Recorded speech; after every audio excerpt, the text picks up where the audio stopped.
My pleasure to call this November 5th Wildlife and Fisheries Commission meeting to order.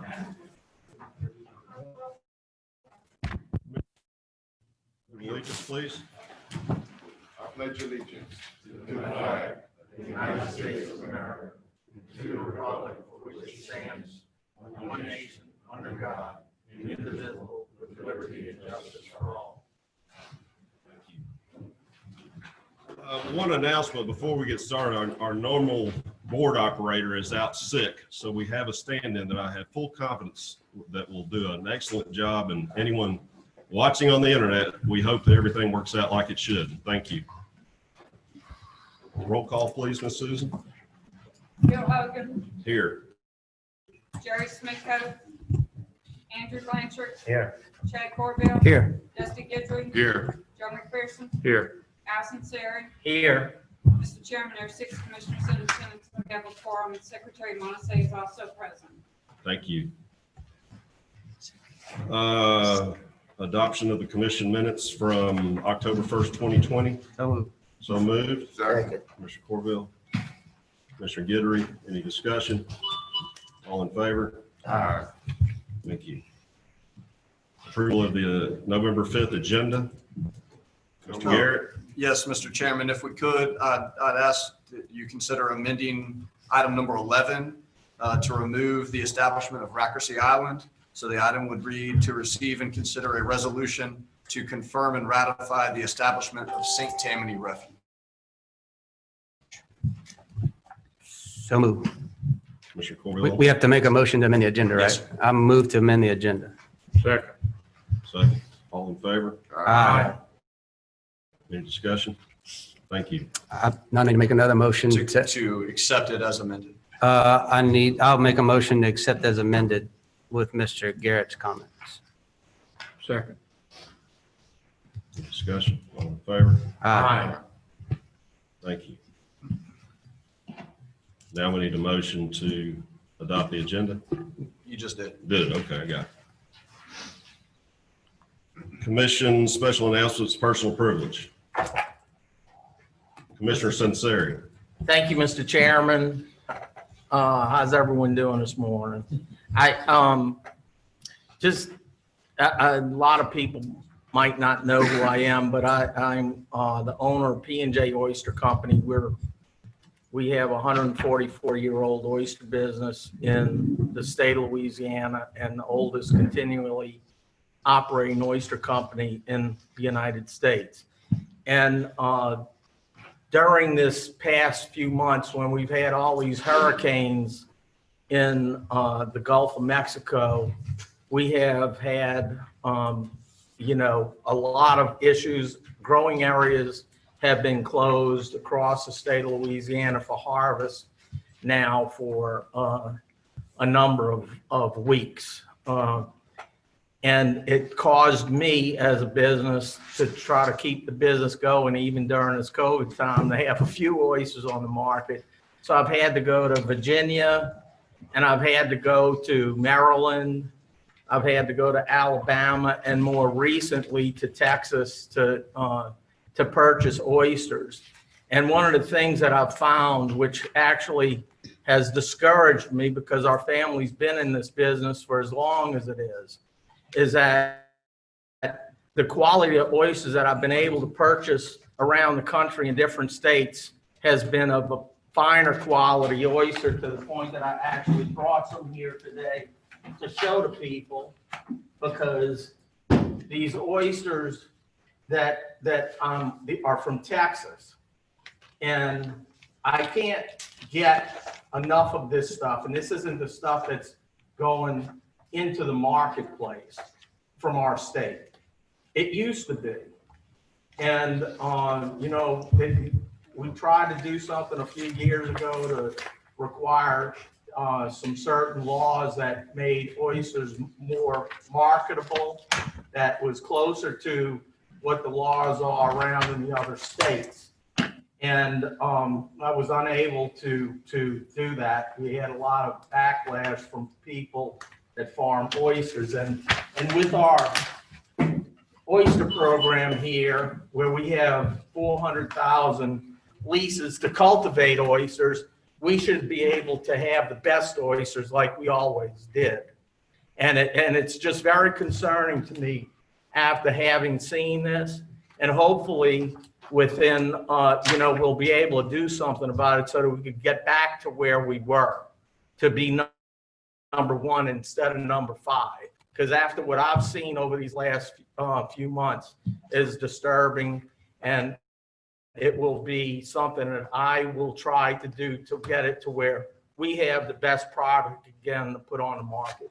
Thank you for the time. This was a personal thing, but it's personal because our family has been doing this so long, promoting good, high-quality oysters from Louisiana, and I want it to remain number 1, not number 5, the way I'm seeing it right now. Thank you. Thank you, Al. Anyone else? Agenda item number 7, to recognize Sergeant Mike Garrity as the Shikar Safari International Club 2019 Louisiana Agent of the Year and the 2019 LWF Enforcement Agent of the Year. Captain Brian Marie, Enforcement Division, and Lee Perez of Shikar Safari. Good morning, Mr. Chairman, members of the commission. I'd like to recognize Sergeant Garrity from Enforcement Division. Sergeant Garrity has been an employee with the department for over 20 years and holds the current rank of sergeant. He is a graduate of 13th Wildlife and Fisheries Enforcement Academy. He is productive in all aspects of his work and can be depended upon and accomplish all assigned tasks in a professional and proficient manner. His case production is top 10% statewide. An important quality, this agent works as a team member to a specialized unit. He has led and assisted on many operations specific to oysters. These operations have resulted in a team effort within the unit to identify high-profile federal cases. His caseload, along with his team members, include quality cases from VMS, trip tickets, sanitary code, and Lacey Act violations. These violations have amounted in identifying violations that total millions of dollars in product that were in violation. This agent fulfills his job as a sergeant as related to equipment maintenance. He continues to maintain and is meticulous in vessel maintenance for patrol. He is an FAA Part 107 pilot for the newly formed OSF unit. He has adopted to the change in the technology and utilizes mapping programs for patrol and paperwork online. On his time off, he enjoys fishing and hunting. Also, he spends his time off coaching baseball for the youth and spending time with his family. The nominee is married to his wife, Tracy, and they reside in Slidell with their sons, Gage, Lake, and Jax. It is with pride and pleasure that we recognize Sergeant Mike Garrity. In addition to Mike Garrity being the statewide Officer of the Year for the Agents Association, I have an award that I'd like to present him from CFWA, which he wasn't able to attend due to the travel restrictions. Mike.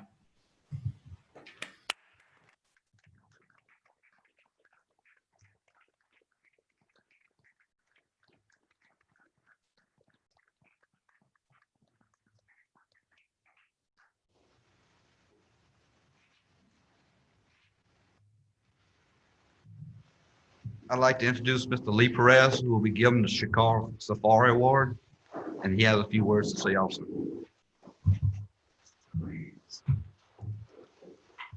Gentlemen, thank you for having me here today. My name is Lee Perez. I'm from Plaquemines Parish, and I'm a member of the Shikar Safari Club International.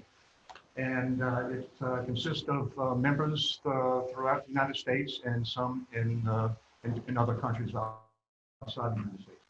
We are big hunters all over the world, and what we do as well as hunt, we try to go ahead and preserve the rights of animals. We raise money each year at our annual meeting, and we disperse it throughout the world. And one of our biggest pet projects is going ahead and honoring the the Wildlife Officer of the Year, not just to Louisiana, but to all states. And you all are the backbone of what we believe in. And you all go ahead and protect, like I say, the game and also our right to go ahead and hunt. So what I'd like to do is present this award from Shakar to Sergeant Michael Garrity. And it's a great honor. And also that it's to be a great honor for you to be voted amongst all your peers. But anyway, Sergeant. Thank you, Mr. President. I appreciate it. Good. Thank you very much.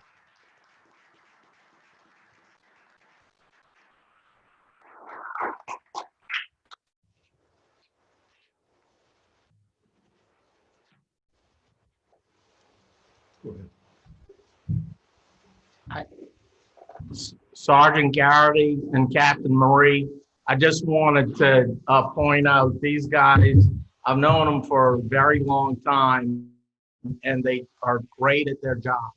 And the reasons that we're able to catch a lot of people that have poached on property or worked illegally, it's because of these men that we've been able to maintain a product that meets all the standards that's required by the federal government.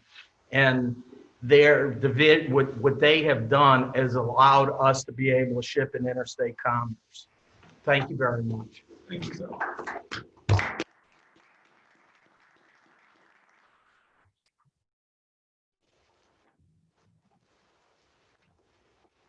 Enforcement report, Major Skinner.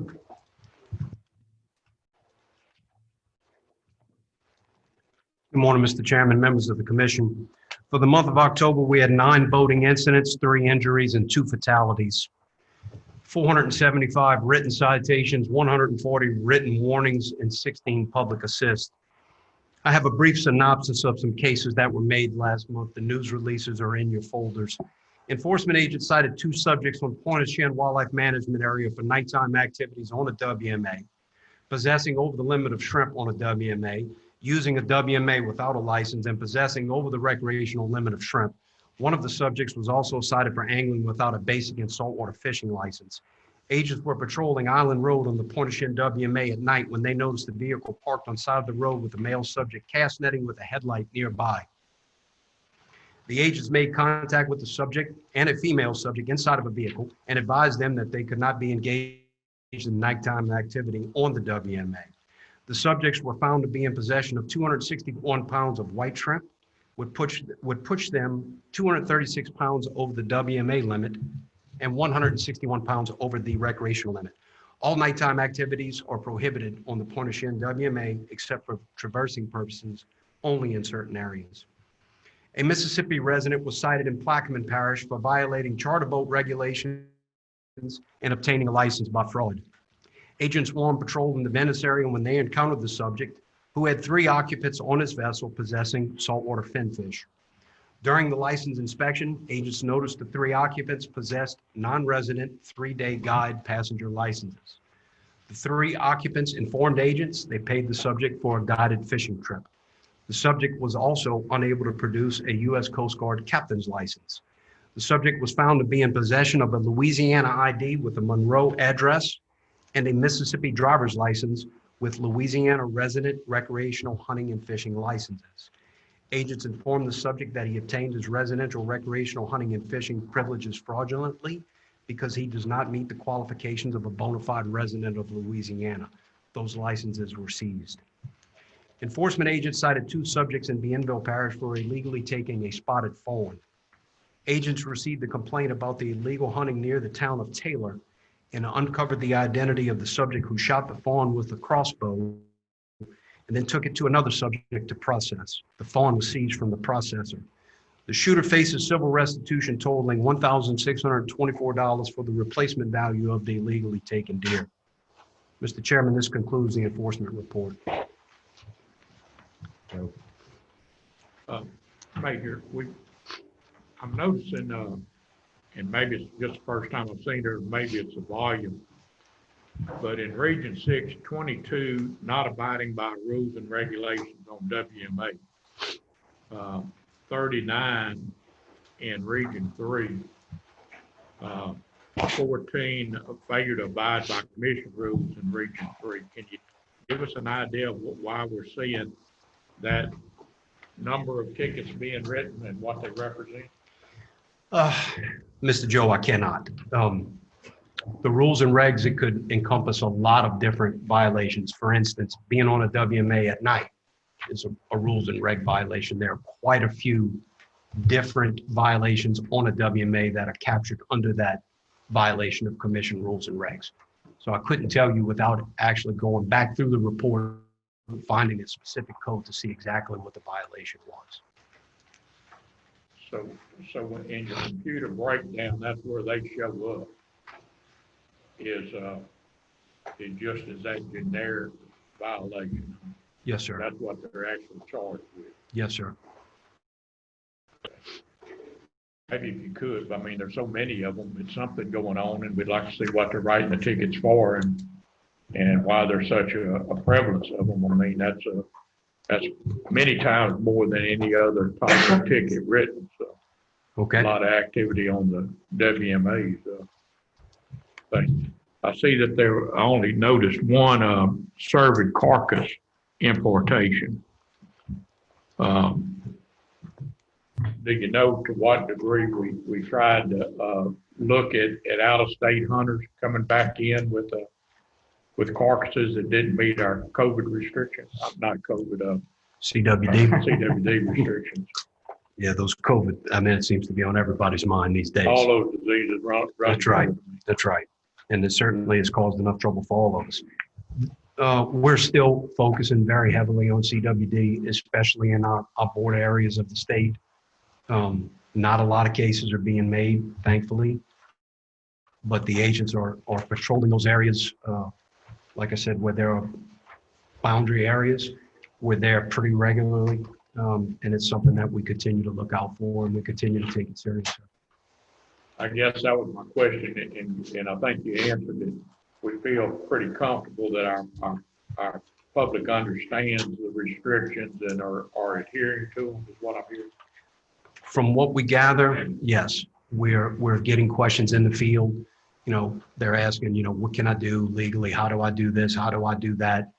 And generally, when they're asking questions like that, they know that something has changed, and we're getting that pretty regular. So we feel that the public is well on notice about CWD. If we could get some buckets inside the state line where you could just park there, we'd really be able to look right. Thank you, mate. Yes, sir. What you do. Yes, sir. Mr. Henry, on the enforcement report, as Joe said, the WMA deals, but I also see several of them with hunting unplugged guns. So obviously with it being hunting season, there's going to be increase in that, but do you confiscate them or can you confiscate them, I guess is the question. We try not to. Okay. Anytime we seize any evidence, it causes a lot of burden on the department. So if at all possible, we try not to do it. Sometimes there's no option and we have to. Gotcha. But to answer your question, yes, we can seize them. Yes, ma'am. Somebody actually had a fawn? Yes, ma'am. It does happen from time to time. It does happen from time to time. As unethical as it is, it does happen. Is there a special charge for that? I believe it's something separate than it's possessing a spotted fawn or killing a spotted fawn. Yes, Okay, all right, thank you. And is the restitution, civil restitution on that the same as a regular deer? It is. Whatever. Yes. Thank you, Mr. Skinner. Thank you.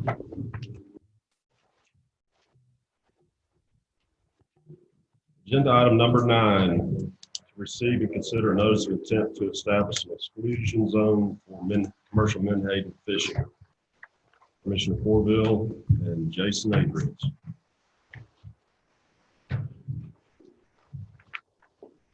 Thank you, Mr. Chairman. Commissioners, I have, I realize it's Commissioner Corville's item, but I do have some background information if you all like. And I do have to say, while I pull this up, I'm ecstatic that I'm in front of Larry on the agenda. All right. So here we are. This is an agenda item brought forth by the commission, by Commissioner Corville. It is not biologically necessary, and we have no evidence that those operations physically damage habitat to the detriment of fishery species. To give you an example of the biological impact, the total estimated Gulf-wide population of menhaden is about 125 billion. And the harvest is about 1.1 billion on average over the last few years. So about 1% of that stock is harvested annually. This notice of intent would restrict commercial menhaden fishing to 1 nautical mile seaward of the described inside-outside line. And that includes all commercial menhaden fishing, so both the bait and the reduction. That restriction of 1 nautical mile also applies to Breton and Chandeleur Sounds. So in total, it's about 715 square miles. So it would be further restricted. We don't have a fiscal and economic impact statement yet. We're waiting on some data from NOAA that we just received late last week. And so we'll need that to completely analyze the amount of landings that come from that 1 nautical mile area. And the notice of intent can't publish in the state register until we have that economic impact statement complete, which we would hope would be in the next few weeks as we go through that data. So talked about the biological significance. These 2 slides come from a document we provided the commission in July after that June meeting where we covered some aspects of this fishery. We took those bycatch studies that were out there, including that newest one by NOAA from 2012, and we plugged that in according to the number of sets made off of Louisiana and the bycatch numbers in those studies. And this chart compares those bycatch amounts, those estimated bycatch amounts, in comparison to the total landings of both trout and red drum. And this is the mean scenario. We did a minimum, a mean, and a maximum scenario. This is that mean scenario, and trout bycatch would equate to about 0.07% of all landings of spotted sea trout. And red drum would equate to about 2.1% of all landings of red drum if you expanded out that bycatch. That equates to roughly 3,500 pounds of trout and about 130,000 pounds of red drum. And we used some pretty conservative weight numbers when we calculated that. As far as the weight of each fish that goes into that, we used 1.4 pounds for the trout and 12.6 pounds for the red drum. So this notice of intent. Jason, can I? Yes. Can I ask you a question on bycatch, since you brought that part up? Define bycatch from what we can understand, that there's excluders on these boats, and some of the fish are small enough to go on in and be processed. Some of the fish are excluded of that. There's a mortality rate. What all is included in that bycatch? In this bycatch, this would be, if I remember correctly, the retained bycatch. So that's the what ends up being retained, processed with the menhaden. it's all that bycatch that was indicated as died, whether being classified as retained, whether it ended up on the vessel or it was considered a mortality when it was released from the So vessel. it's both the fish that die that are excluded, that are released, however they're released, and those that are retained and become part of the processed fish. I believe so, and I will double check that to make sure. And so with the notice of intent, there are no violations specifically in that notice of intent, as those violations are already established in law, and commission boards and agencies are prohibited from establishing or raising fees or civil fines without 2/3 of vote of the legislature. And the violations that would be applicable to this notice of intent are a class 2, which is a violation of the commission's season, place, and time. a class 3, which is a violation of the Menhaden purse gear. And then there are also fees and seizures that could be associated with possessing trout and redfish in excess of that 5% allowable bycatch by law. And then there's some, upon conviction, there's also some ability to revoke a license for a license period. However, those purse seine licenses are one of the few licenses that can be issued to any entity, not the specific fisher. And so this is a map. I know it's difficult to see without the bigger screen. That yellow line is the current described inside-outside line. And that bluish line would be the new 1 nautical mile line. And like I said, without the bigger screen, it's a little difficult to see, but it equates to roughly 715 square miles. This is zooming in a little bit on one section of the coast. This happens to be off Barataria Bay. So you can see that that difference that 1 nautical mile creates a little better. Is that line further out from that yellow line? We can't see that. The yellow line We don't need questions. is further out, We don't need questions. further seaward. So I continue on. Yes. Thank you. So you can see the blue line there is the new proposed line. The yellow line is the current inside-outside line. And this would be how that looks in the sounds, where you see that offset on either side of the islands, and then that 1 nautical mile offset from the inside. And with that, I'll take any questions.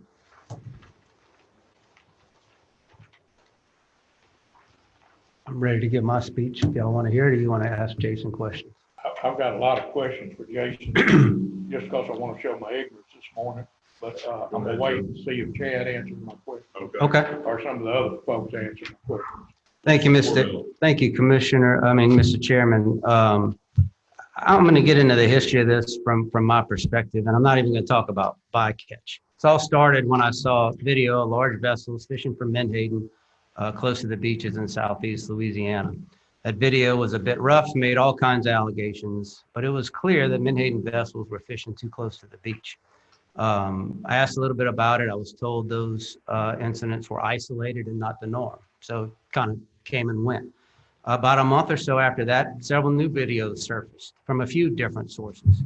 And what appeared to me is what was supposedly isolated incidents was obviously not the case. This was starting to become an issue. We're getting several calls, several emails asking us to do something.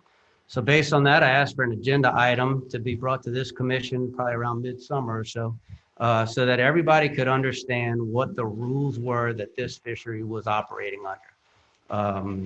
Didn't seem like that was going to be, that big a deal, but everybody needs to know what the rules of the game are before they can get upset about something.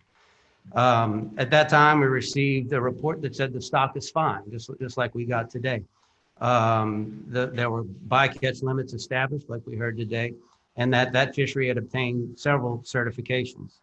I made the comment then, and I still believe it today, there's clearly a user conflict out there when these vessels are close to the beach. So at that same meeting, we received numerous comments regarding interactions between recreational fishermen and the Menhaden fleet. Many of them were not complimentary of one another, but sometimes that can get exaggerated and taken out of context. But we received one comment that really stuck with me, and it said, "It's important to point out that the fishing activity in late May near Belle Pass and Port Fouchon was conducted in accordance with all Louisiana law and regulations."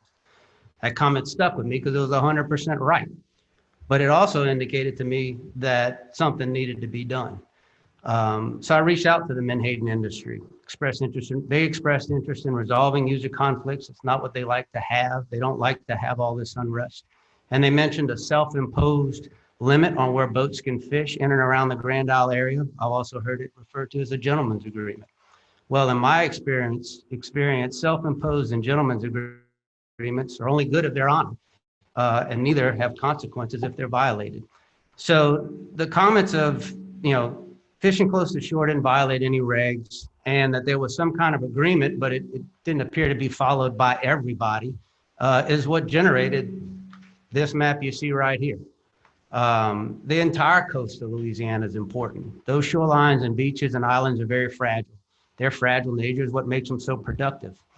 In my exchanges with the menhaden industry, I asked what water depths do their fishermen prefer to fish in? So I'm similar to Commissioner McPherson. I'm not a menhaden fisherman. I don't really know what goes on over there. But I know what I saw in those videos didn't seem like it was 100% right. And I was told they prefer to fish in water depths from 12 to 30 feet. Okay, fine. Based on that, I took this 1 mile line, and I have the maps on that laptop, but I'm going to get into the water depths. I looked from Texas all the way to Mississippi, what the water depths were within that 1 mile buffer that I'm calling it. From Texas basically to Sycamore Point, it was a rare instance that I found water depths within that 1 mile line greater than 12 feet. So fine, great, no issue there. As you move to east to Pontifer Island, it's 3 to 6 feet. Raccoon Island to Ile de Neer is 8 to 14 feet. Timbalier, 7 to 12 feet. At Bell Pass, you see depths of 19 feet. And then as you approach Caminada, you see back to around 9 to 15 feet, maximum water depths within 1 mile of the shoreline. My point is the vast majority of this 1 mile buffer is in waters that this industry says they don't like to fish in. So I'm still struggling why this is such a, a subject that got everybody so lathered up. In their comments, they say this proposal will increase trip lengths and associated operating costs. I'm having a hard time imagining this because it's more than likely when these boats come out of a pass, they actually have to drive further to get up on the beaches. So, and you probably pass multiple schools of menhaden in that process. In their comments, the CEDAR 63 report was mentioned, and I read that thing. If you need some cure for insomnia, I've got a good suggestion for you. But they say that the comment on the presence of menhaden in the zone from the shoreline to 1 mile offshore, they state there are many times of the year when menhaden are only readily available in the affected waters. And they quote this report saying Gulf menhaden are coastal pelagic species that inhabit estuarine shallow water habitats in the summer. When you look at the report, the full paragraph says what they just said. Then it goes on to say age 0 young of the year fish may overwinter in estuaries, and the majority of the juveniles and adults inhabit offshore throughout summer and fall. So I just, yes, well, are there going to be menhaden within 1 mile of the beach? Certainly there will be, but it's not like that's the only place they're going to be. Now, I've heard reports that at times they move in closer, but I have a hard time believing, I think Mr. Adrian said the Gulf population is in the billions of pounds, that there are no other menhaden in that zone. So that same report goes on to say, Gulf menhaden do not exhibit extensive east and west movement, and generally older adults are believed to occur near the center of the population's range around the Mississippi River Delta. I don't see anywhere in that report where it states there are specific times of the year when menhaden can only be found within 1 mile of the coastline. The same CEDAR 63 report notes that 92.9% of the purse seine fishing occurs off Louisiana, and the contemporary purse seine fleet averages about 4 to 5 sets per fishing day, and the median catch size per set is about 17 to 22 metric tons. And the fishing trips are often multi-day trips. Goes on further to say that menhaden vessels generally operate continuously over the course of a fishing season and fish every day that the weather permits. Also says vessels with larger fish holding capacities presumably can stay on the fishing grounds longer and necessarily make fewer trips in a given fishing year. I have a hard time equating this regulation that I'm suggesting on how it will increase trip length and associated operating costs beyond reasonable means. And look, I get it. Efficiency is what makes money. And no new regulation, particularly when there are very few, if any, is going to be viewed as not as a problem by the industry. However, this one won't suffer the problems of a gentleman's agreement. It's not overburdensome in my view, when you recognize that the majority of the Louisiana coast, 1 mile from shore, is in non-preferred water depths for the industry. It also seems odd to me that it can be said there's no evidence that menhaden operations are physically damaging habitat to the detriment of the fishery species. First and foremost, which fishery species? But let me go further. I'll acknowledge that when nets designed to fish in 12 to 30 feet of water are fished in those depths, the likelihood of encountering the bottom should be reduced because they're designed to fish in those water depths. However, take that same net, those same vessels, and fish in much shallower water or as closer to the beach, and I find it hard that you can make that statement that those beach and mud bottoms are not going to have some kind of impact in those shallow water depths. I'd be very interested in seeing that data, but my assumption is we don't have data that says it isn't doing damage. And we don't have data probably that says it is doing damage. But we definitely know that those nets aren't designed to fish in those shallow waters. It seems clear to me that there is some interest in having something done to address the menhaden's presence along Louisiana's shoreline based on the number of comments that we've received. This proposal does that and sets in regulation where active fishing isn't allowed with clearly identified boundaries that both the commercial and recreational sectors can recognize. This is a policy-making board, and in my view, it's bad policy to continue to allow these large vessels to be that close to the shoreline. I'm not interested in trying to put anybody out of business. I'm not interested in the menhaden fleet and industry going away. I think they're a vital part of this economy. But it definitely, when you look at the regulations from the other states, and I have them here, in Texas, they have a buffer 1 mile around any barrier island, jetty, or pass, and half-mile offshore.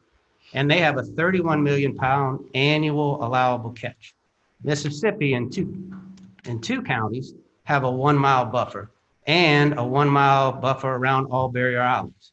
Alabama has a 1 mile buffer around Dolphin Island and 1 mile from the coast. It's my understanding Florida doesn't even allow these per se. So with that, I appreciate the time. I've spent a fair amount of time on this, just trying to learn about it and trying to figure out what's going on. And when appropriate, Mr. Chairman, I'd like to move this motion favorably. Thank you.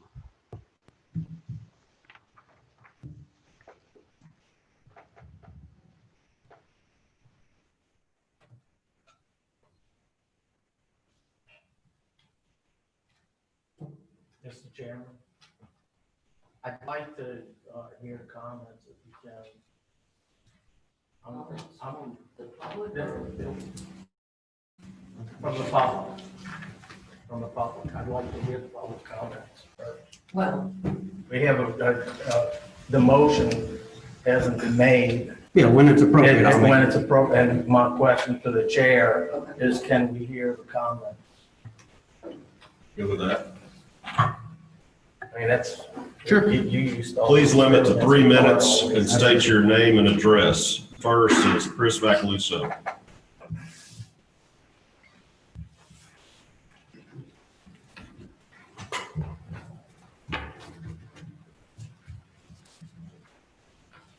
Hi, my name is Chris Macaluso. I live in Baton Rouge. And I'm here to, I believe you guys have seen the comments that I submitted to the commission that were also endorsed by the Louisiana Wildlife Federation. I am the Marine Fisheries Director for the Theodore Roosevelt Conservation Partnership, but I do live and work out of Baton Rouge. First and foremost, I'd like to say that, I'd like to remind you guys and the folks here of why we're here and why we're talking about this. We're here because recreational fishermen in Louisiana and charter boat operators are encountering these menhaden boats fishing in shallow water frequently. I had the misfortune of encountering one that made a set from where I was fishing back in August, less than 100 yards from me. And I can assure you that it was in water that was less than 12 feet. I personally watched the boat resuspend the bottom and get stuck on a sandbar while they were making that set. I have been inundated over the last 5 to 10 years personally with reports from the Grand Isle area, the Empire area, and as far west as Terrebonne Parish during the summer from recreational fishermen and charter boat operators frustrated with what they're seeing with the activities of these foreign-owned and foreign-controlled menhaden vessels, who are telling me that they are regularly seeing these vessels chew up the surf with their propellers and leaving in their wake dead redfish and dead menhaden.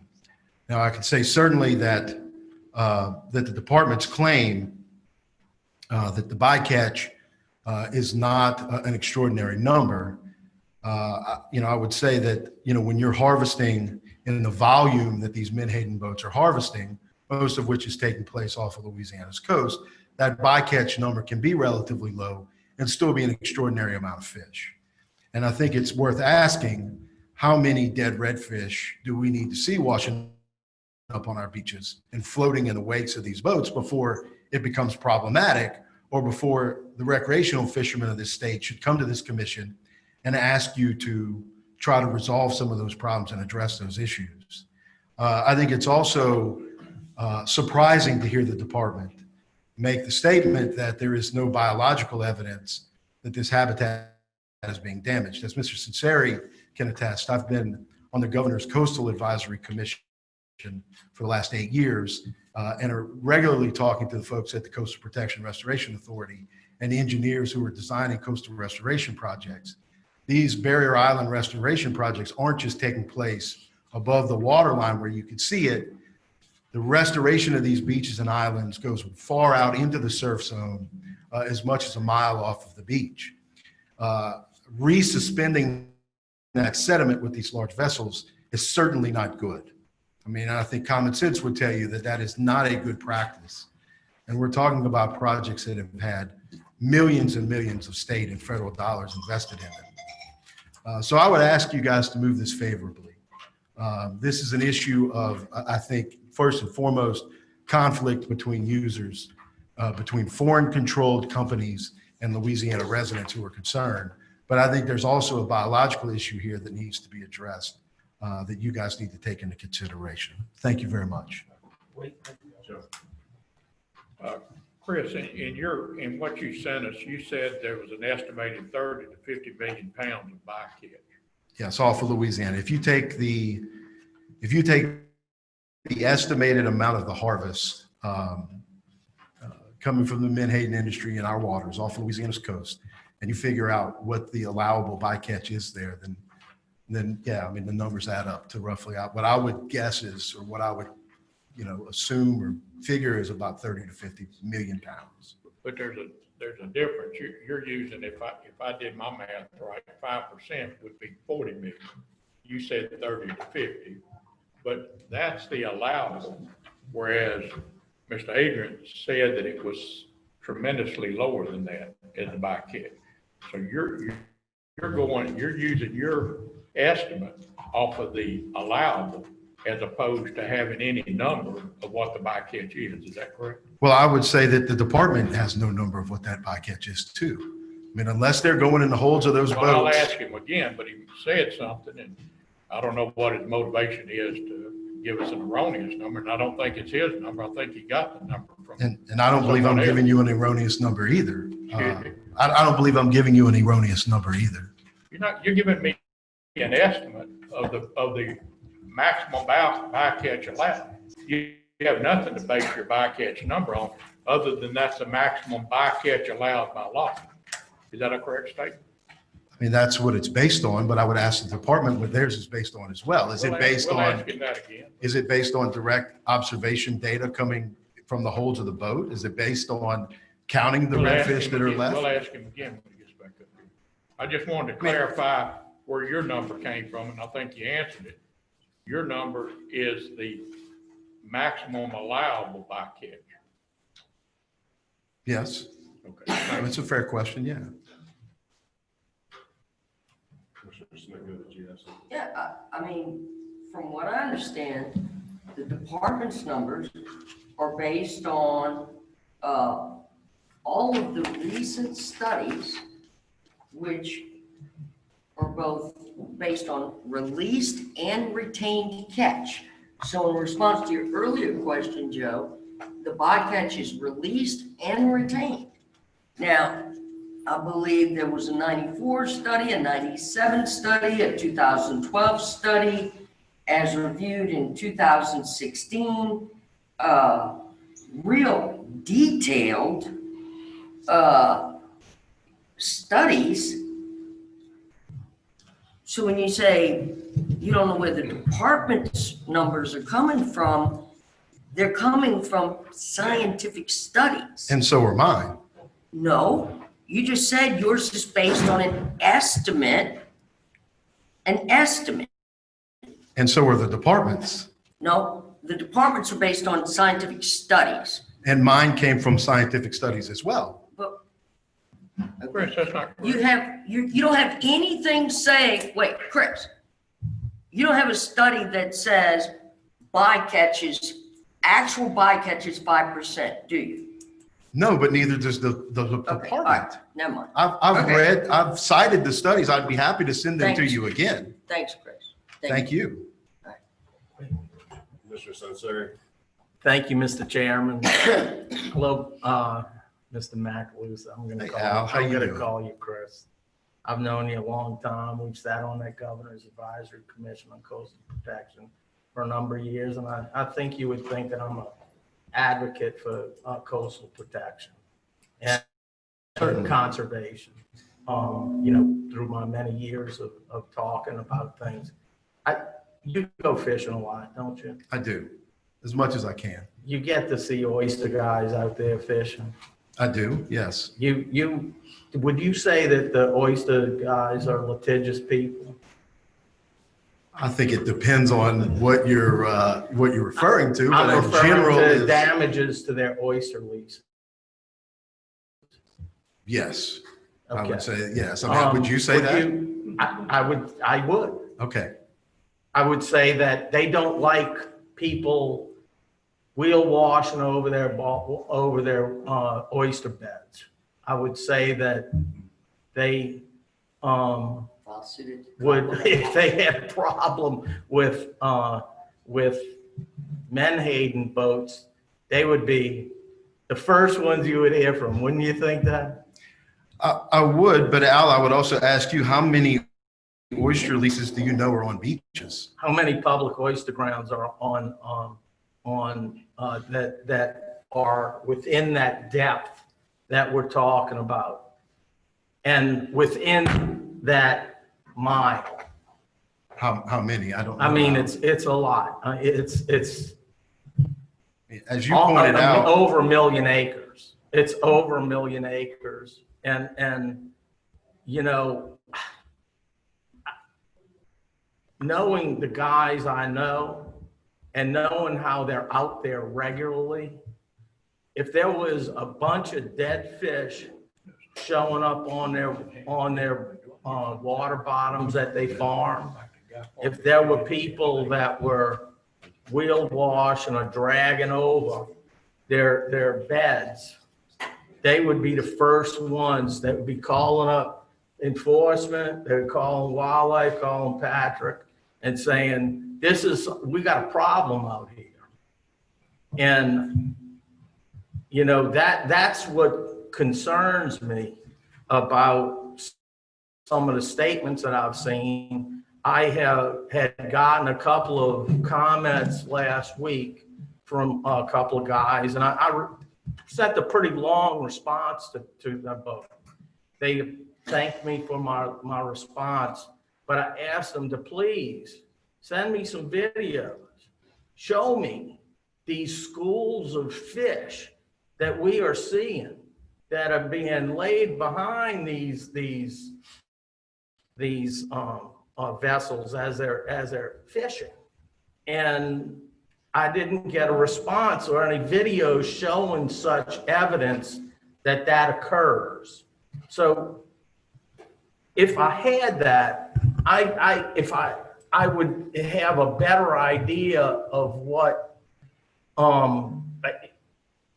problems that are truly occurring rather than what someone is telling me. And it's easy to take a video. I've seen your video that you sent. It was shared to me. I didn't get it directly from you. But what I saw was a few fish on a beach that, I mean, it wasn't anything that would alarm someone. The video that I saw, and I couldn't tell a distance of where the vessel was in comparison to where you were. I don't know where it was located at. I mean, if you're referring to the video that I think you're referring to, it was in the middle of Whiskey Pass. It was directly between Trinity Island and Whiskey Island. And it was in about, our boat was in about 3 feet of water. The Menhaden boat was in roughly 6 to 7 feet of water. I mean, In the pass. unless you were over at that spot that they were actually at. I No, don't we know if drove you the could- boat over where they were afterwards and looked at the water depth. And I watched the propeller churn up the sand. I mean, I find it a little perplexing, Al, that, you're saying that, that oystermen oyster fishermen would be able to make observations about certain things, but that recreational fishermen and me personally, who are out here looking at these things and seeing them happen, can't make observations as well. I'm telling you, my observations are Chris, that, I'm not saying that at all. That's why I asked you the question first about the oystermen and their litigiousness. Yeah. Because you and I both know if there was a problem with wheel washing, like you're saying is happening, those guys don't let it go. I mean, and they're out there every day. Yeah. They're out there every day. well, I will say that, So all I'm asking is that show me the evidence. Show me the evidence. I asked for it from a couple of guys that made the claims about schools of fish that were left in the path of destruction. And I'm waiting, and I'd like to see it because I'm not seeing that. I do know that, if there is an accident, that there would be, they have to notify National Marine Fisheries Service and the Department of Wildlife and Fisheries if fish are, let out of a net. They have to do that. Just like an oil and gas company, if they have a spill, they have to notify the federal government as well as DNR here in the state and let them know about what happened. And from my understanding, there are not very many accidents that annually from these nets that might break while they're fishing. And, that's my understanding. And that would be the time that you might see fish, but the path of destruction thing, I'd like to see it. And I've asked, I don't know if you know the people that made those claims, but I'm just asking you, show me some videos of it. okay, I will gladly show you some videos.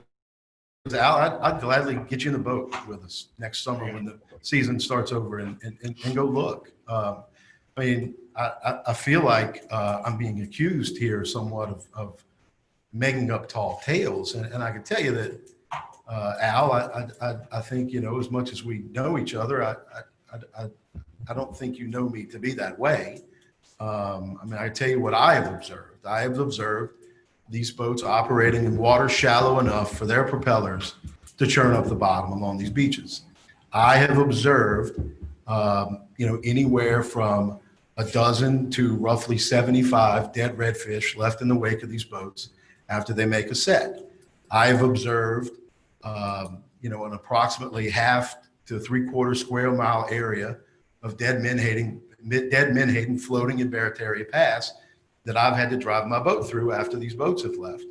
And I've seen a very similar thing in Lake Pelto and areas around Terrebonne Parish. These are the things that I've seen. And I was meticulous in going through some of these studies to look at the bycatch data. I was meticulous in going through some of the estimates made by NOAA about the bycatch on redfish. And the information that I provided in my comments is in these reports. Thank you. Thank you. McPherson. Chris, I saw your video, but now you raised a question I don't remember. was that the big boat that they offload the fish onto, or was that the catch boats that set the seine that you were It was referring to? both. It was both So they vessels. were both, because once they set the Yes. seine, the big boat's gotta come, load the fish. Yes, correct. Mr. Corbett? I'm going to circle back to the point and purpose of my motion, which is it a good idea to have large vessels fishing close to the beach? The bycatch is a whole separate animal of a whole nother color, in my judgment, for a different discussion day. And I understand, accept that a lot of comments we get in the bycatch. My point and purpose of this is that I think it's a bad idea to have those guys fishing that close, and I'll circle back to it, in water depths that they say they don't prefer to fish in. That's my point and purpose of this, and I think, I'm not gonna ask you to answer it, Commissioner Sinceri, but I think everybody would think that's a bad idea. It'd be the equivalent of a barge running up on Elmer's Island. That's a bad idea. It's a bad idea to have those things that close to the shoreline. And that, I'm not getting into any other aspect of that. It's, again, bad idea, and there's clearly a user conflict that's occurring here. All the other stuff, that's a horse to be beat on another day, in my opinion. Mr. Chairman, if I can, I would like to just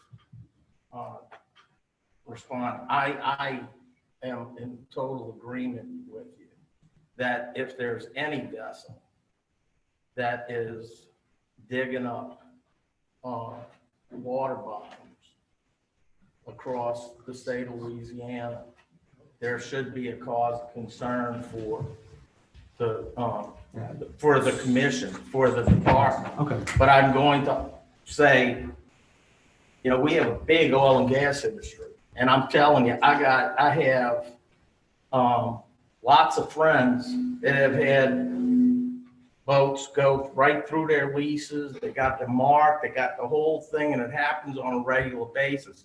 And I'm not opposed to oil and gas companies. I have a lot of friends and family that are in that business. But, you know, is that the direction you want to go in? Because there is video of that kind of stuff that I could show you multiple videos of. And so, I'm opposed to destroying any coastline. I've seen it go away in front of my eyes since I was a little kid. You know, between St. Bernard Parish and Jefferson Parish, where I spent most of my life as a kid, when they had land, where we had bayous. And, you know, it's gone now. It looks like open Gulf almost everywhere. And I don't want to see anyone destroying our water bottoms. But I still am concerned about the evidence of that actually happening. And that's where I'm at right now. Mr. Smithfield? I know we need to hear the rest of the comments, but I am extremely concerned about where this is headed. And when Chad says it's about, with all due respect, Chad, when you say it's about big vessels getting near the beach, I can see the writing on the wall. The next thing is, oh, we don't want shrimp boats near the beach. Y'all are, I really believe, inventing a problem here. What captain in his right mind is gonna go try to get stuck on the beach? Do you realize what happens when you drive a big boat up close enough to get stuck on the beach? A, you're stuck. B, you're waiting for the tide and hoping. C, you're gonna mess up your gears, your struts, your props. I mean, it's a disaster. You get close enough to a lot of these areas, they're hangs. They're multiple hangs. You're gonna tear your nets. In terms of user conflict, I know civility and decency is in short supply right now, but that's what we need more of. But I can guarantee you there is user conflict among the wrecks. I can't tell you how many times I've been on the trout, in the, pulled in the surf, in my boat, when some couillon is gonna come pull up right on me, chase the trout, we get a screaming match, then when it'll pull up on this side, we end up throwing corks in each other's boats. It's a problem, but that's wreck versus wreck, and it happens. There is no, time and time again, I believe we have to follow the science. There is no science supporting this. It is purely anecdotal. And if we impose restrictions based upon anecdotes, we're heading in the wrong direction. Right now, our commercial fisheries, every one of them, are suffering. We don't need to take actions which makes it harder for our commercial fishermen. And I guarantee you, we get to the point of, we don't want big boats near the beach. What is a big boat? Is that a 70-foot trawl boat? I am, the Gulf, our resource belongs to everyone, not just the wrecks, not just the commercial fishing. And when it's the commercial people that are wrong, in my opinion, like the people with the snapper, the commercial people with snapper quotas who are taking our resource, I'm gonna be against it. But in this case, we have to share the Gulf, we have to share the beach. And I certainly believe we need to follow the science on this. And I am vehemently opposed to this proposition. Thank you. Mr. Blanchard. Yes, I'd just like to express, like Jerry was saying, is where is this leading to? Because if we impose a 1 mile regulation on big boats, in particularly menhaden industry, it's going to start affecting other industries, being the shrimp boats. And somebody's going to say, well, we don't want to see a shrimp boat, within 1 mile. And it just leads to something more and more. And it really concerns me of where this is heading, right there. And yes, I know it's a little disturbing when you see a menhaden boat there off of Grand Isle or Elmer's Island, which is a public beach. And you see a menhaden boat right on the beach, and you would think that they would have enough sense not to get that close to disturb people. I do think that the problem could probably be resolved just going directly to the menhaden industry and tell them, look, we need to come up with some resolution or something. You need to stay off of these resort areas at certain times of the year in order to just protect, public appearance, for them. And I don't know if that's a good thing or not. Now, I just learned today that the menhaden industry is owned by foreign entities. Maybe they don't care, but we got to care. But it's not right to penalize one industry without penalizing the other. And when it comes to bycatch, right there, I don't know how many people actually know this or not, but right now we have a federal lawsuit that was filed in the state of North Carolina on that all bycatch in North Carolina, whether you're a recreational fisherman or a commercial fisherman, anything that hits the water as bycatch, you are violating the Clean Water Act in this country. And if the federal government decides that this is true, we all in trouble, when it comes to that, because it can affect commercial and recreation right there. Well, if we have a recreational fisherman that says, okay, we got 11-inch trout and we catch it, and all of a sudden we can't put it back in the water because it's polluting the water, and then the Clean Waters Act, what do we do with it? We're going to lose our recreation fishing also. So, we have to look at other ways to improvise. I don't think this commission should be, voting on this, right now, because it's, like Jerry said, the science is not there that the menhaden industry is actually doing harm. Yes, I know that it's disturbing maybe to see it, but, the evidence for the harm in the science is not there right now. So, I'd be opposed for, the 1 mile buffer. Thank you. Mr. Corbett. Thank you, Mr. Chairman. I'm going to try and respond to both guys. Commissioner Blanchard, I think, a way to memorialize keeping guys off the beach is right here. But I'm going to speak in regards to the shrimp deal. I think in my tenure on this commission, I'd like to think I've been as fair as anybody to the shrimping fleet. And I don't believe this is the gateway drug to trying to put restrictions on the shrimp fleet. But I would tell you this, I know that most shrimp vessels go where they are equipped to go and where they're designed to go and where they prefer to go. And I'll keep circling back to, I've been told that they don't like to fish in water depth less than 12 feet.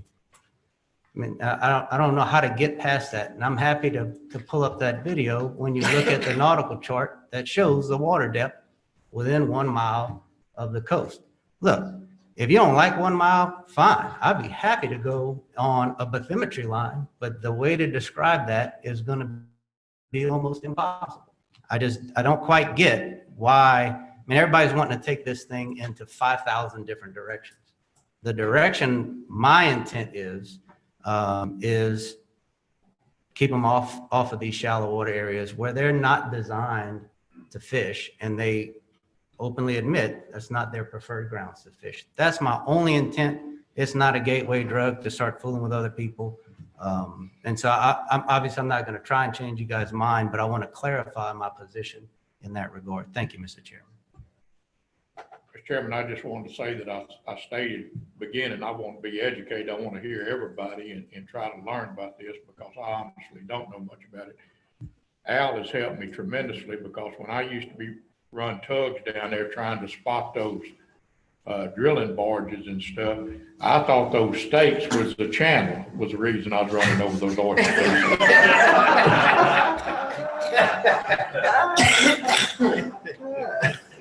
Okay, on that, we'll move to Nolan Ryderson.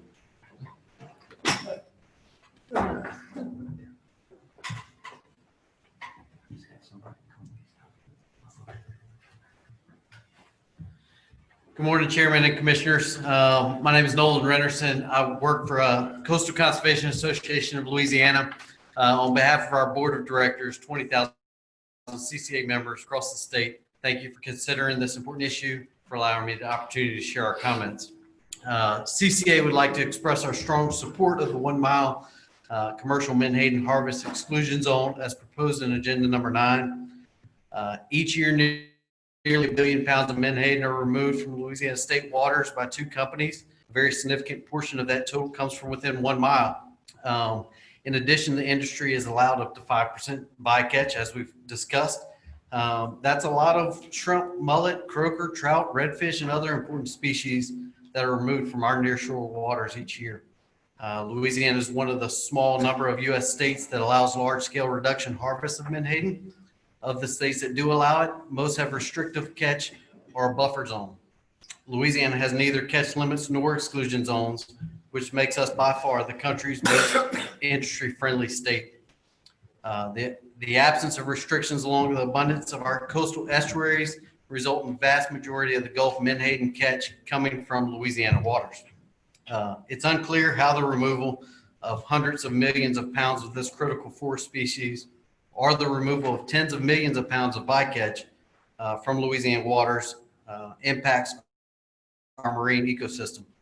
Common sense dictates that the current menhaden industry practices are certainly detrimental, especially in the most sensitive areas, shallow water nurseries within 1 mile of our beaches, shorelines, and barrier islands. In addition to these numerous documented instances in recent months of menhaden ships and purse seines boats approaching uncomfortably close to small recreational fishing boats very near to shore. These unnecessary and dangerous conflicts have been more commonplace than usual in the past year. CCA has discussed this issue with members, non-members, charter captains, political leaders across the state in the recent weeks.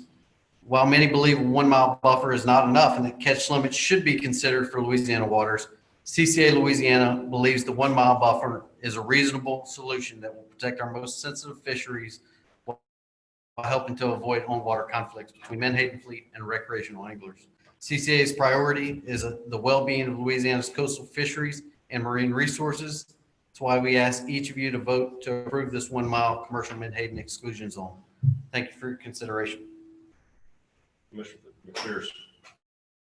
Thank you for your testimony. You made the comment that these are forage fish. And this is an honest question. I don't know the answer to it. I'm trying to, again, get some clarification.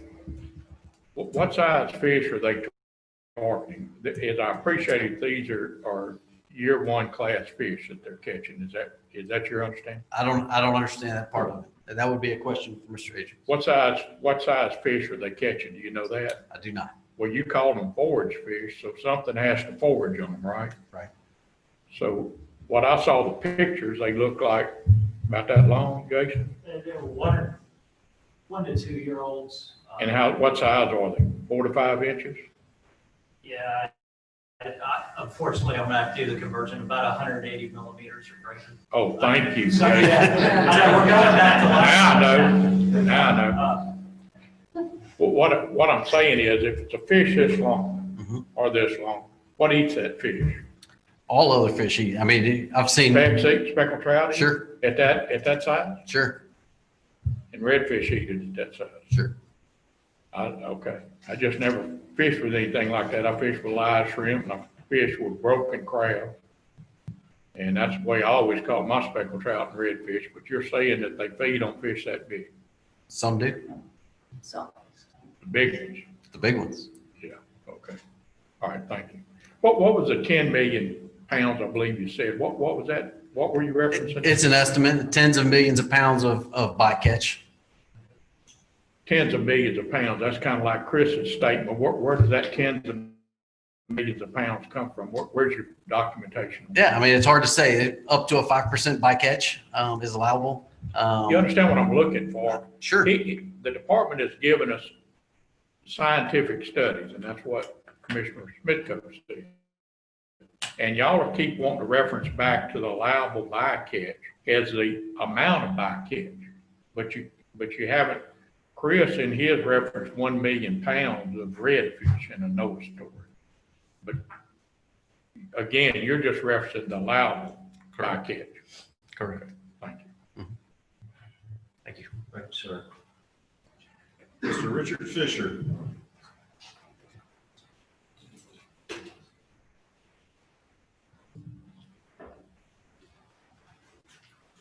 Good morning, Commission. Thank you all for having me here to speak this morning.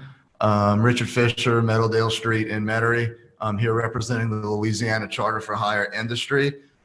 I have to say I'm a little bit taken aback and disappointed, and I have a lot of respect for all of y'all, but as it pertains to kind of some of the combativeness that we've seen toward industry coming here and saying we have a problem. We've documented this problem. The videos, the photos, they do exist. Commissioner Sinceri, I will personally send you videos and photos of trails of dead redfish, dead trout on a sunny day. It looks like the yellow brick road. These things exist. The evidence exists. And yes, it is anecdotal evidence. It's not evidence that we've kind of been over and over about the science and what the science says, whether it's this study or that study. And Jason, you can please correct me if I'm wrong, but my takeaway from when this came up at the commission several months ago from the presentation that was made was that the science was somewhat inconclusive, that it had been, if my memory serves me correct, 20 or 30 years since the last legitimate study was done on what the actual bycatch was. And I see you're shaking your head, but that's what I remember from the last presentation. So please correct me about that. So. Thank you. Since then, we pulled those most recent studies. We got access to that 2012 study. In the meantime, we also requested the number of sets off of Louisiana, and we directly used the number of sets used for those bycatch. For those estimates and those studies, we used the number of sets off of Louisiana and extrapolated out the bycatch from there. And I did double check. It was retained and released bycatch, and we assumed 100% mortality on trout for our calculations. I appreciate that clarification there, Jason, and I think us in the industry would like to continue seeing more science regarding this because we've seen the evidence of it. We've seen it out in the water. We've seen it out in the beaches. And to address what you brought up, Commissioner Sinceri, about the oyster releases, the majority of these oyster releases are inside the inside-outside line. So it's not really an apples-to-apples comparison saying, well, they're not complaining, but the fishing industry is. So maybe there's something going on here. So. But there is public oyster grounds outside those. There are some. And I know that every time they see wheel washing going on, the phone is ringing. And that's not happening. And that's because I asked the question of the department, are y'all getting phone calls from people? And that's again, anecdotal, because I don't have the exact number of phone calls except for there's, they never told me there were any related to menhaden, but to other industries. I mean, I can certainly tell you from the charter fishing perspective that my phone has not stopped ringing for years about this. And it's kind of been one of those things that we've said, yeah, you know, it's kind of on the back burner until it's come up at meetings like this. That's kind of the way we've addressed it. But now it's not on the back burner anymore. And we're very pleased that that's the case, that this is being addressed in audiences like this. So it definitely is an issue there. I mean, I have a video in my phone right now that I can show you of a pogie boat right off the beach, which of course, as Chris mentioned, is not very good for many coastal restoration efforts that we're spending a lot of money on here in Louisiana. So I think that the main takeaway that I'd like to get across is we need more science on this. We need to actually definitively show whether there is or is not the amount of discard mortality that we think that there is in the recreational industry. Up until that point, coming back to the 1 mile exclusion zone, that's something that we in the charter sector would be very in favor of. Like I mentioned, there have been several user conflicts within that 1 mile. I can point to multiple instances just in the last year, and getting that out of the equation would be a wonderful thing for the entire industry, commercial and recreational. I think Commissioner Corville, you bring up very good points about the depth and where these boats should want to fish. That's a very good point that I think will help make that 1 mile inclusion zone happen. But I also want to say, you know, there's a lot of guys in my industry that don't think 1 mile is enough. That they don't even think that us going to 1 mile today would be a half measure. They don't even think it would be a quarter measure. So pending more scientific evidence, more videos, more photos coming in, I don't think this issue is going away. But as of today, we're here to speak in favor of the 1 mile exclusion zone. And I thank you all for allowing me to speak. Thank you, sir. Did you do what Chris said he did? Did you check the water depth where the boat was operating? I have not done that in depth of research, but I'm just asking you the anecdotal story that you gave about the boat fishing close to the beach. Do you know what the depth was? I do not. I do not. Do you know what the depth was where you were at? I do not. Did you stick your pole in? All right, thank you. Thank you. Mr. Chairman, Commissioner McPherson, would you like to see the maps? I apologize. I got a conference call at 11 for my paying job that I can't miss. But I'm happy to pull it up if y'all want to scroll through it just so you can see it if you think there's any benefit to that. I'm just trying to find out these stories that they Okay. got. I'm trying to see what depth. But if you want to see water depths, I have it and it's on that computer. Where'd he go? He's up there. He can, if y'all need to scroll through them, but again, I apologize. My paying job, I like this volunteer position, but the paying job keeps the lights on in my house. And- But I'll be and- back. And if I could add one more thing, Commissioner McPherson, the videos that I've received have been from the areas of the coast that Commissioner Corville pointed out are the areas with very shallow depths. So it's very likely that it's shallower than we would expect these boats to be in. But I cannot say that for sure. Commissioner Smith, go. Guys, y'all are acting like, wait, I can't think of that name, marshmallows or whatever. I don't know. Just because we're asking questions and may seem opposed to your position, we're not being nasty. We're doing we're doing what we're supposed to do. Don't take it. You know, I fight for a living and walk out the courthouse doors and shake hands. Don't. Oh, of course. There's no personal. Of course Okay. not. Of course not. We're friends. Of course not.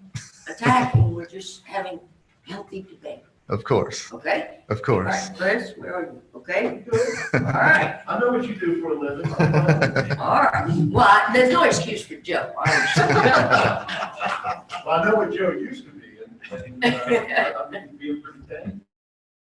All right. Thank you. Commissioner Blanchard. I just wanted to point out to Mr. McPherson, he asked about the size of poke off Louisiana coast. I bought tons of poke off the Louisiana coast and off the East Coast. Louisiana, the average size is anywhere between 3 to 5 inches. And on the East Coast, it's 5 and larger, 5 inches and larger. We do have a smaller species of poge, but our poge that's in the Gulf actually has more oil in it than the poke that's on the East Coast, right there. Now, depending on what you're using the poke for, we were using it to resell to, crab fishermen, crawfish fishermen, or whatever. Is that the bait industry? Bait industry, that's correct. He was lying. So, But most of them have. but I just wanted to address, you asked about the size. Yeah. I don't know millimeters, but About what I saw on I know the picture. inches. Thank you, Richard. All right. Thank you all very much. Mr. Ben Graham.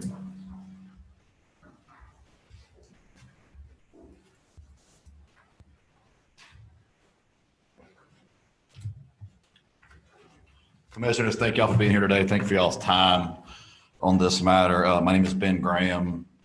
I reside here in Baton Rouge. I have a camp at Grand Isle called the Pink Palace. It's actually a shrimp pink painted trailer up on stilts. It's pretty nice. So I spent a lot of time in Grand Isle. With COVID, miraculously enough, I was able to spend a whole lot of time in Grand Isle with my kids, which was awesome.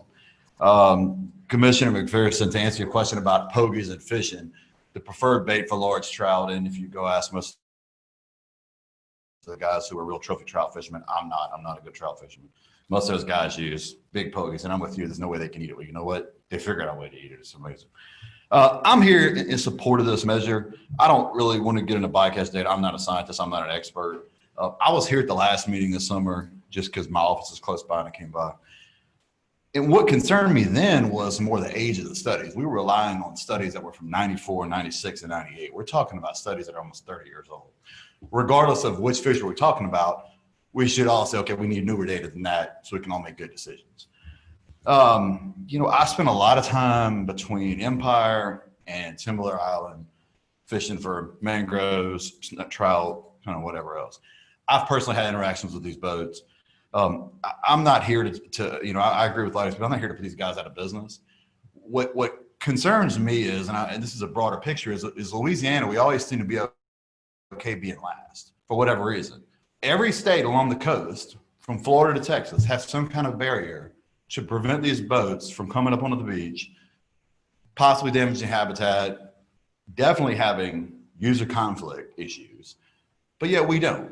And we're all going to sit here today and say, well, maybe we're smarter than them. We don't need that, but they do. I don't think that's the case.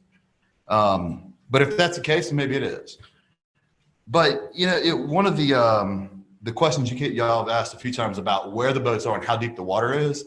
So my phone is frozen right now, but there's an app you can get, which I have, that just monitors where ships are. It's a $6 app. Monitors where all these boats are and when they're there. It's pretty simple to pull it up and see exactly where they are based on the GPS data and exactly how deep the water is. I can answer your questions almost every one of these times.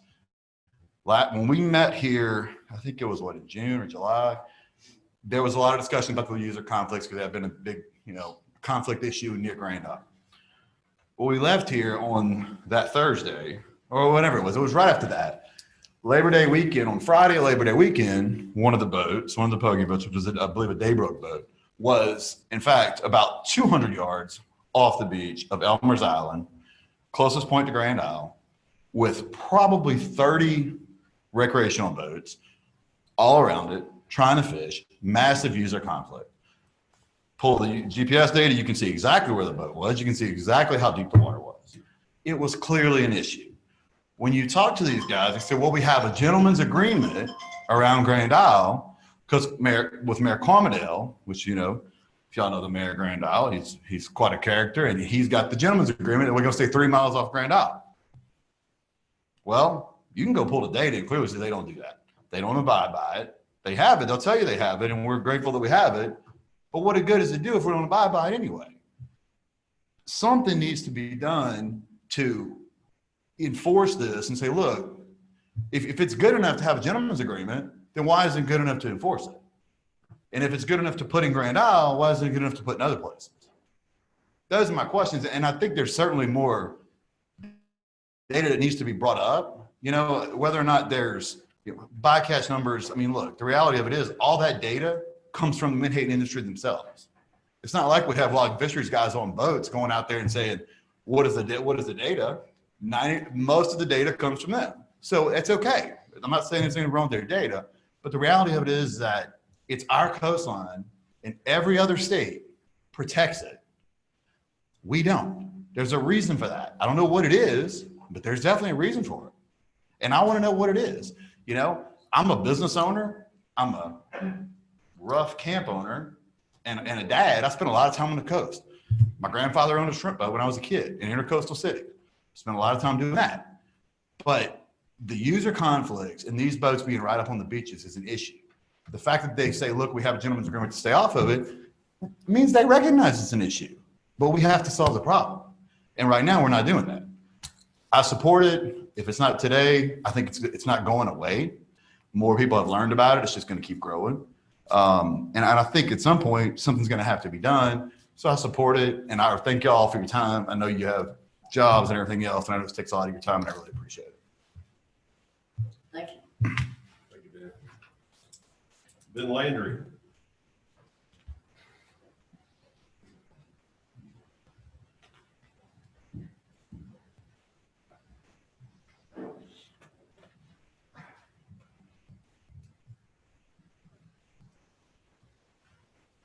Hi, good afternoon, Commissioner. Good morning, Commissioners. Thank you for the opportunity to address you guys.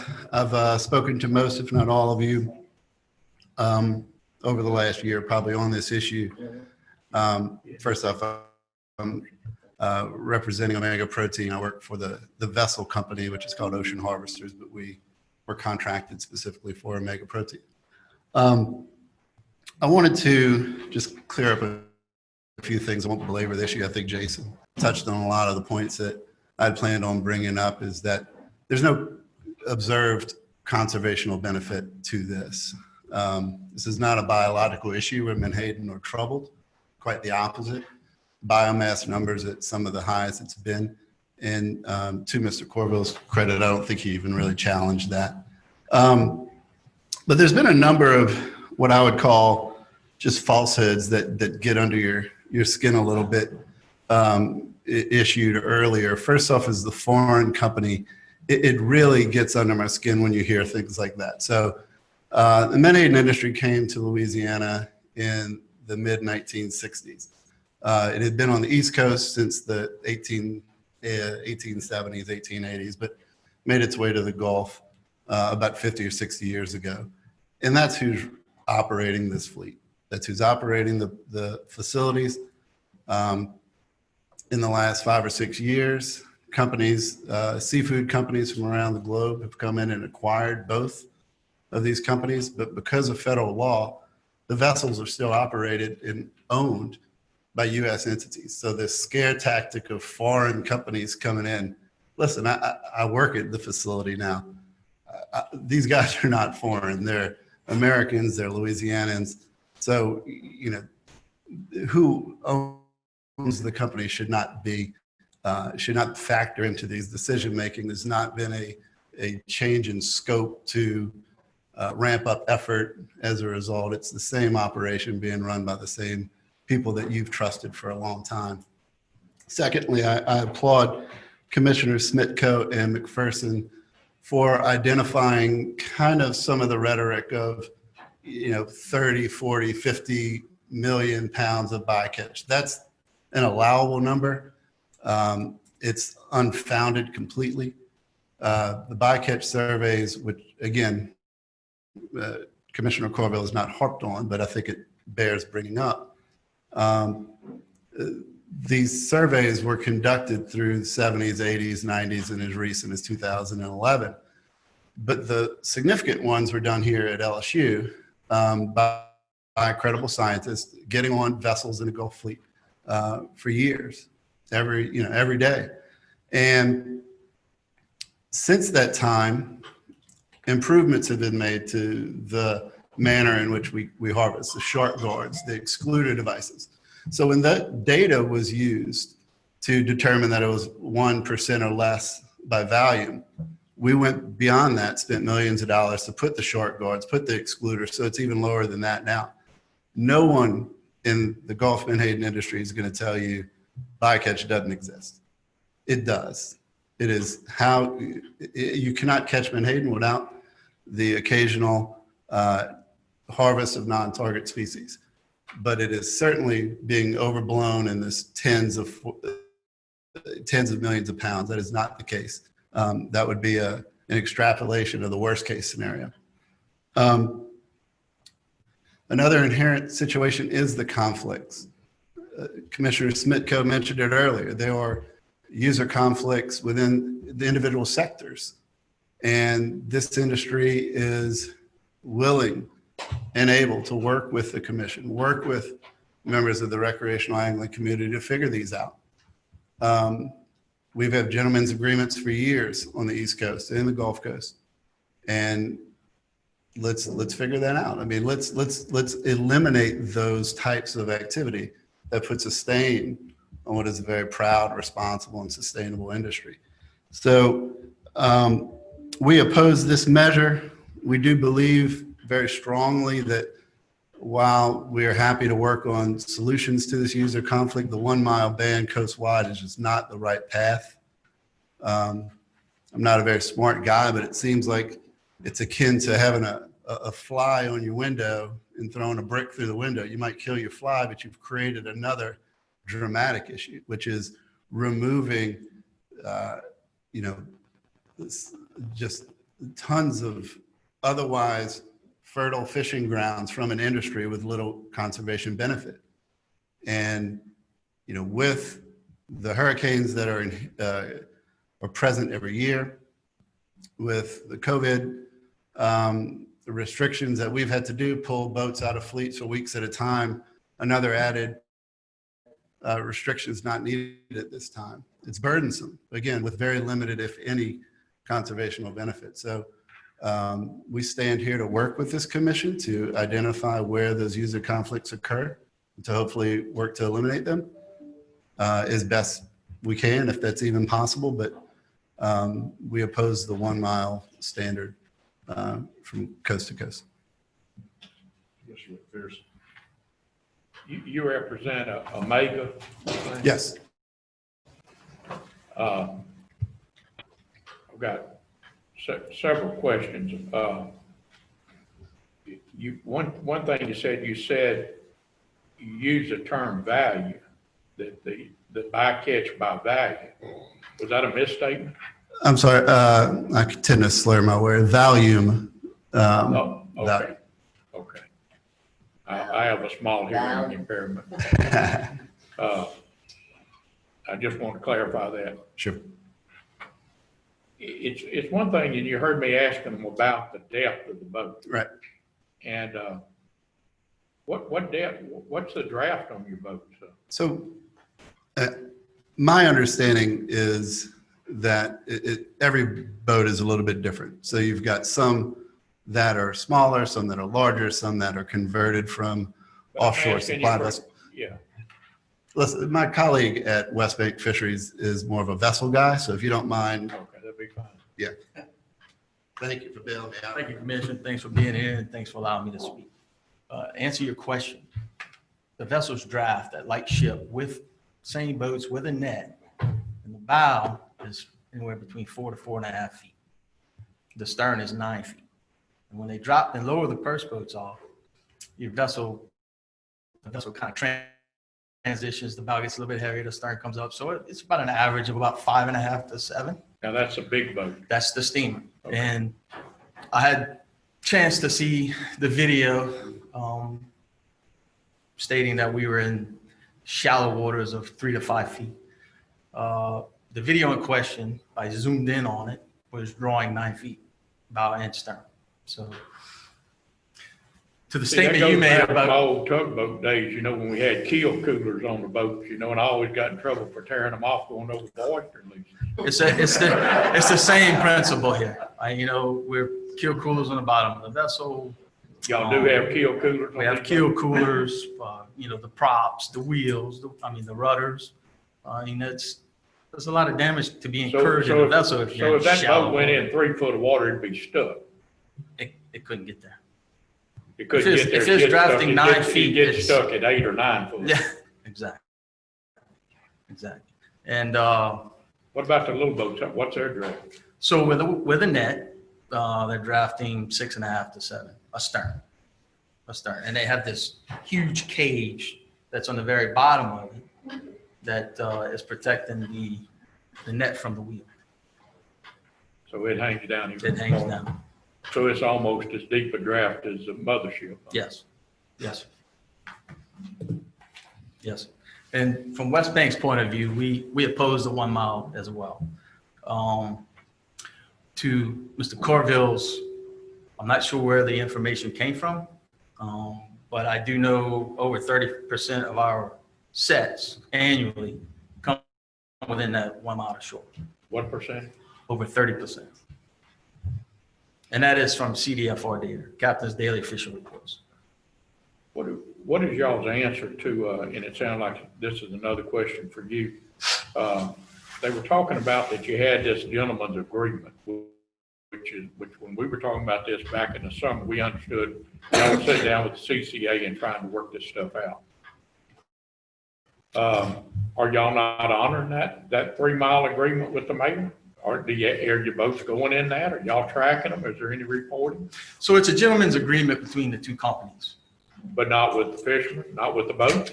With the boats, yes. So the boats do not go in within 3 miles of Grand Isle. But and the gentleman's agreement was set in place in '96. And that was with the mayor of Grand Isle, because it is basically the only beach line that visitors come to go out on and enjoy the sun during the summertime.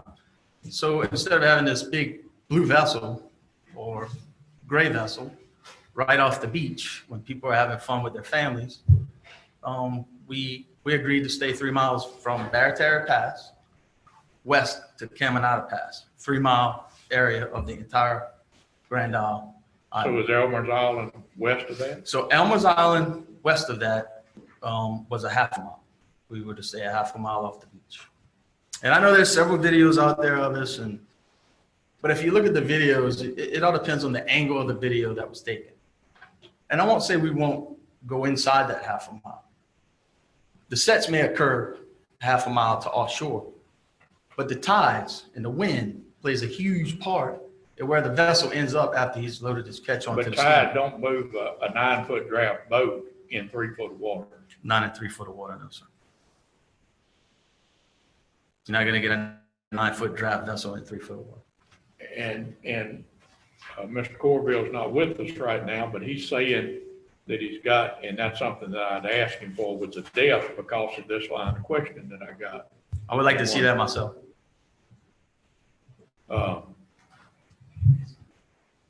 Again, and I'm asking these questions because it seems like this is a user conflict. It's not a resource question. It's not even a resource allocation question. except for the ones that say that the dead zone is because of y'all, because y'all are taking up all these fish that eat the plankton and would, if you wouldn't catch those tens of millions of pounds of fish, they would eat the algae, and which I thought algae and plankton were two different things. So. Well, what I think, in my opinion, if we didn't catch that fish, then we'd have massive fish kills during the summertime. The menhaden the population would get, so large, close in the estuaries that you would have massive fish kills, and not just kill the menhaden, it would kill everything in it because the menhaden would remove the oxygen. And it sounds like the optics are bad because 1% of what you're catching in a set is a whole lot of pounds of fish. Yes. All right, thank you. Mr. Chairman, I got a couple of questions, if I may. Either one of you guys. What is the Marine Stewardship Council's sustainability certification?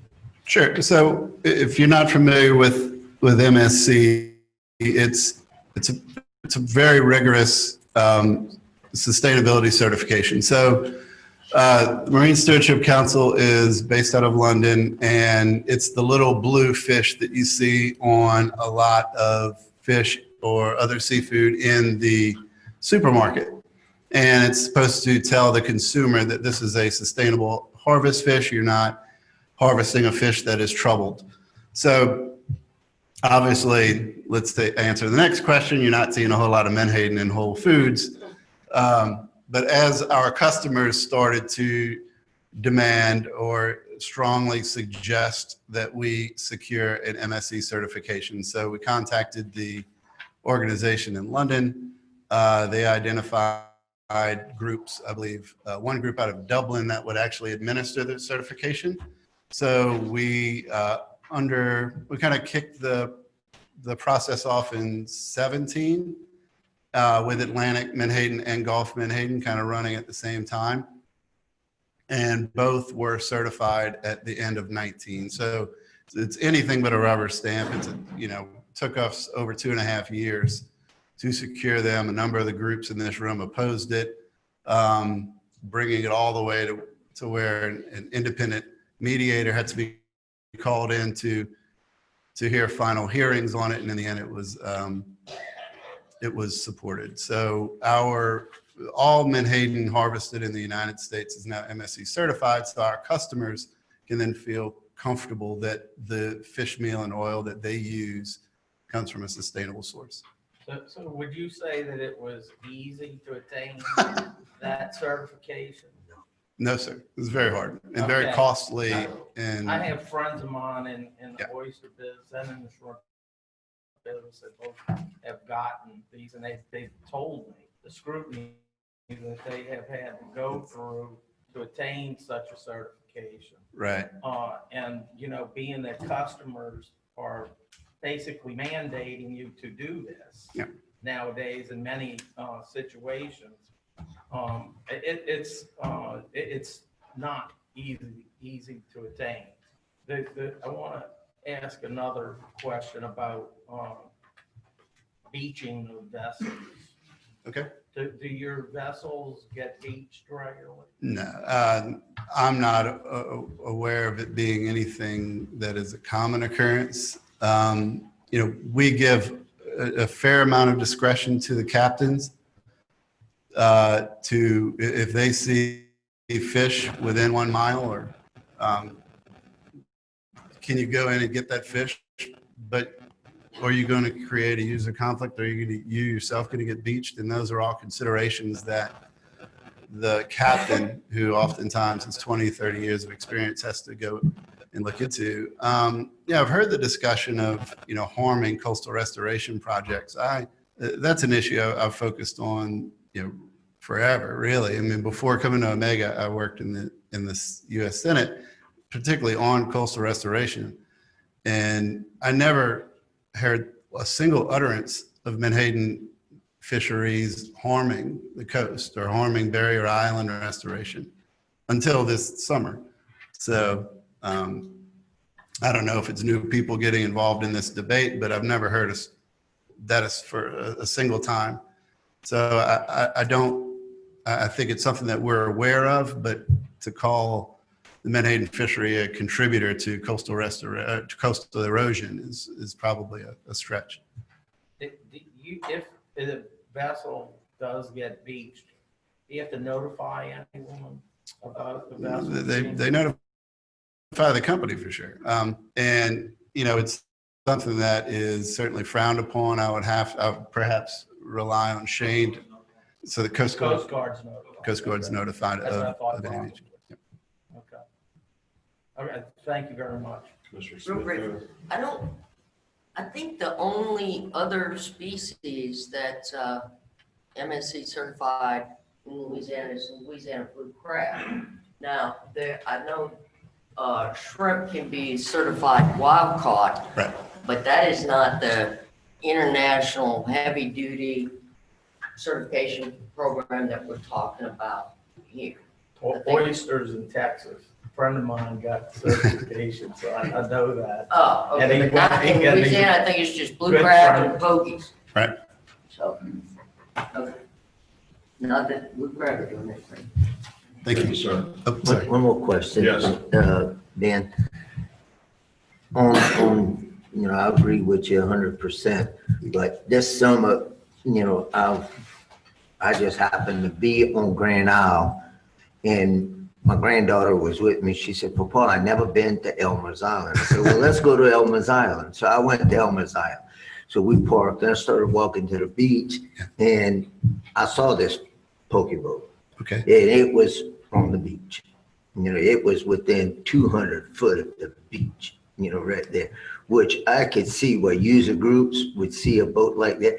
Actually, when I first saw the boat, I thought it was a suction dredge that was actually pumping sand because it was blowing water out of the boat, which the closer I got to it, then I realized, oh, I said, this is a Menhaden boat, you know, right here.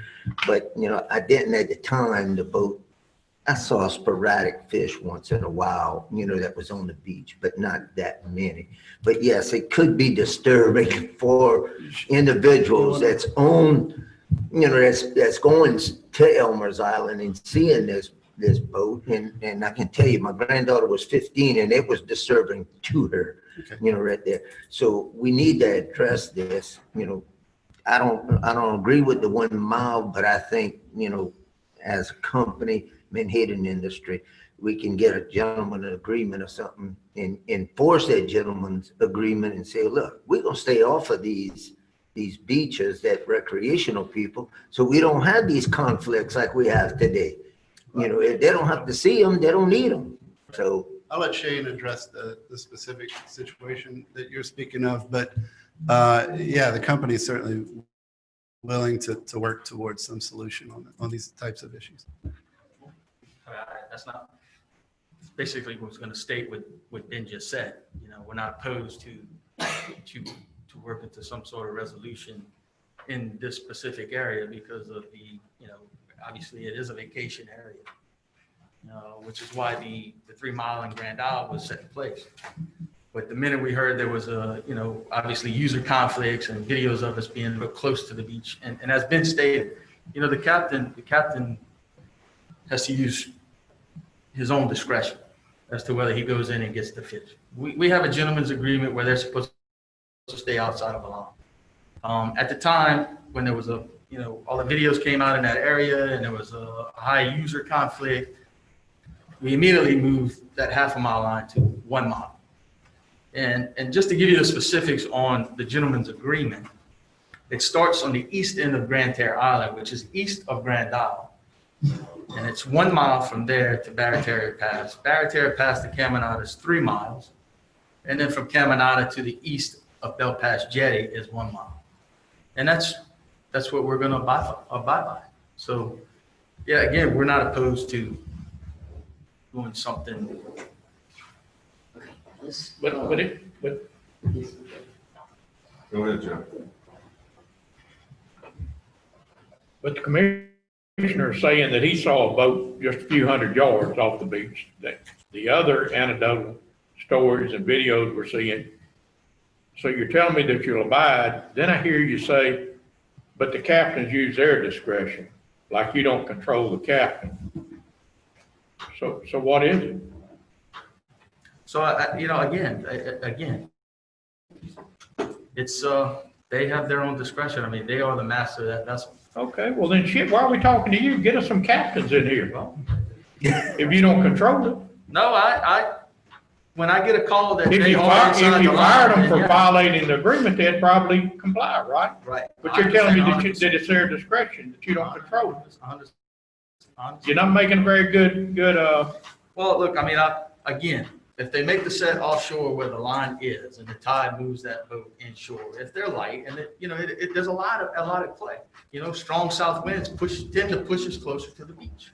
Are you saying that's what happened in this case, or you don't know? I don't know for certain, I don't know for certain. Sure. I'd probably tried to find out before this meeting. Yeah. And I think we'll beat a dead horse. I would strongly suggest that if you don't want this coming back up real soon, that at least as to Grand Island, my understanding is gentleman's agreement doesn't extend to Elmer's Island. That's what you're telling me? It does. It does. But it's only a half mile. No, it's a mile now. Okay. And So they were I angry when we put that in. strongly suggest that if y'all have a gentleman's agreement, you make damn sure it's abided by, or else we're gonna be back here and.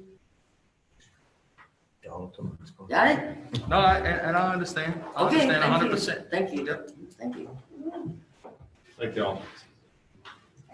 Mr. Shane Treadway. That was you, I'm sorry. George Gullet.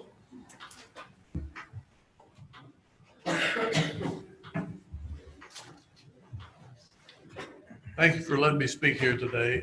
My name is George Gillette. I live in Baton Rouge. I've lived in Louisiana since 1973. I can't tell you how much I love this state. I mean, you don't have to live here very long to love it. And one reason was I love this state so much is because of the fishing. I fished everywhere from Cocodrie to Breton Island, offshore tuna fishing, trolling, inshore trout, redfish, the whole thing. In the 70s and 80s, we used to go out of Empire, Venice, and that area. And you can't tell me how many schools of fish that were hitting the surface. It was Spanish mackerel, king mackerel, whatever, bluefish, tearing up the water. All you had to do is get within a casting distance of these schools of fish, and you catch big king mackerel, big Spanish mackerel, bluefish. I got a 13-foot whaler. I'm 2 miles offshore, and a whaler catching big king mackerel. It's not that way today. The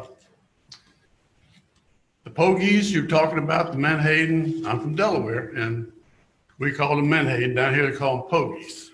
I have a video right here. You want to know how big these pogies are? The nets they use are probably about this big. And they wrap the seine around these schools, have big, you see airplanes flying overhead, telling the boats where to set their nets. They have these net boats to set the nets. They pull the nets up, and then when the fish are concentrated enough, the big boat comes in with a vacuum, and they start vacuuming the fish out. You can't tell me that they don't know how many bycatch are in the bottom of that net when they start vacuuming these fish out. This video will show you the bycatch, a trout, has teeth. Pogies do not have teeth. They're filter feeders. They convert plankton to body tissue that other fish can eat. Without these filter feeders, without these converters that convert, speckled trout cannot eat plankton. They cannot eat tuna fish cannot eat plankton. They have to eat something that's going to convert these small fish, these small copepods or whatever, to body fat. And that's what the other fish eat. I'm not here, I don't have the statistics, but if you probably look at the tonnage of converters, the tonnage of fish that eat these converters, you could probably come up with a figure, maybe 15, 20, 30%. That's what the bycatch says. Oh, well, we'll just catch whatever, and that's what the percentage is. So anyway, a picture worth 1,000 words. This is taken in 1994. We were right off of Breton Island. We were wade fishing, and we saw these pokey boats. We saw the airplane flying overhead. You can see the airplane. It shows the set boat setting the nets. And it shows the trout, this big, being pulled up by these nets. And the only reason they were being hung in the net is because their teeth were hung up in the net. The pogies were about this big. And they look like silver dollars coming down. But this pokey industry, it's got to be sustainable, and we have to protect it because the Gulf of Mexico is dependent upon these converters. You've got to have something to convert plankton to body fat that other fish can eat. And I wrote a letter at the last meeting about the way I feel about this, and I'm not saying you can't catch pogies, but I think this 1 mile limit is probably a good start. You'll see in this thing, you probably see Breton Island from where we were taking pictures. I don't know how they got over there because the Mr. Go is closed, but the other thing about the boats getting grounded, I've also got pictures of the pokey boats after they got blown on shore from Katrina. They have cages around their propellers so they don't get hung up in bending their propellers on shallow land. So thank you very much. Any questions? One question. That I'd like to, I know we hear a lot about the recreation and everything, and I would be in favor of the 1 mile if the recreational sector would say, okay, we'll go ahead and we'll stop fishing within, as a recreational person within that 1 mile also. But I don't think the recreational sector is ready to give up 1 mile of the coastline either right now. Well, I'm not here as an aesthetic. I'm not, because you're talking about 1 mile within Grand Isle, Grand Terre, but you've got hundreds of miles. I understand that. That are not habitated. There's no habitats on it. So that, to me, is we need to protect that. We need to protect the fishery. I think it's critical, absolutely critical. Anyone else? Thank you, sir. Thank you.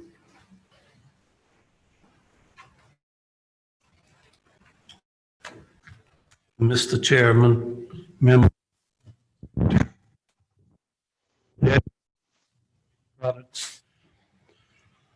Yeah, this issue, I would really like to stay out of it, but I've got my heart and soul invested in a bait company because there were no bait companies in the Gulf of Mexico. We were getting all of our bait from the East Coast after ABC shut down in Amelia. And I listened to, I'm a big sports fisherman like the rest. The first year that I started my company, I didn't have a license. So I had to hire a retired tugboat captain just to ride on the boat with me so I could fish. I could fish my boat. So the first year in business, I fished a pogie boat myself. And as far as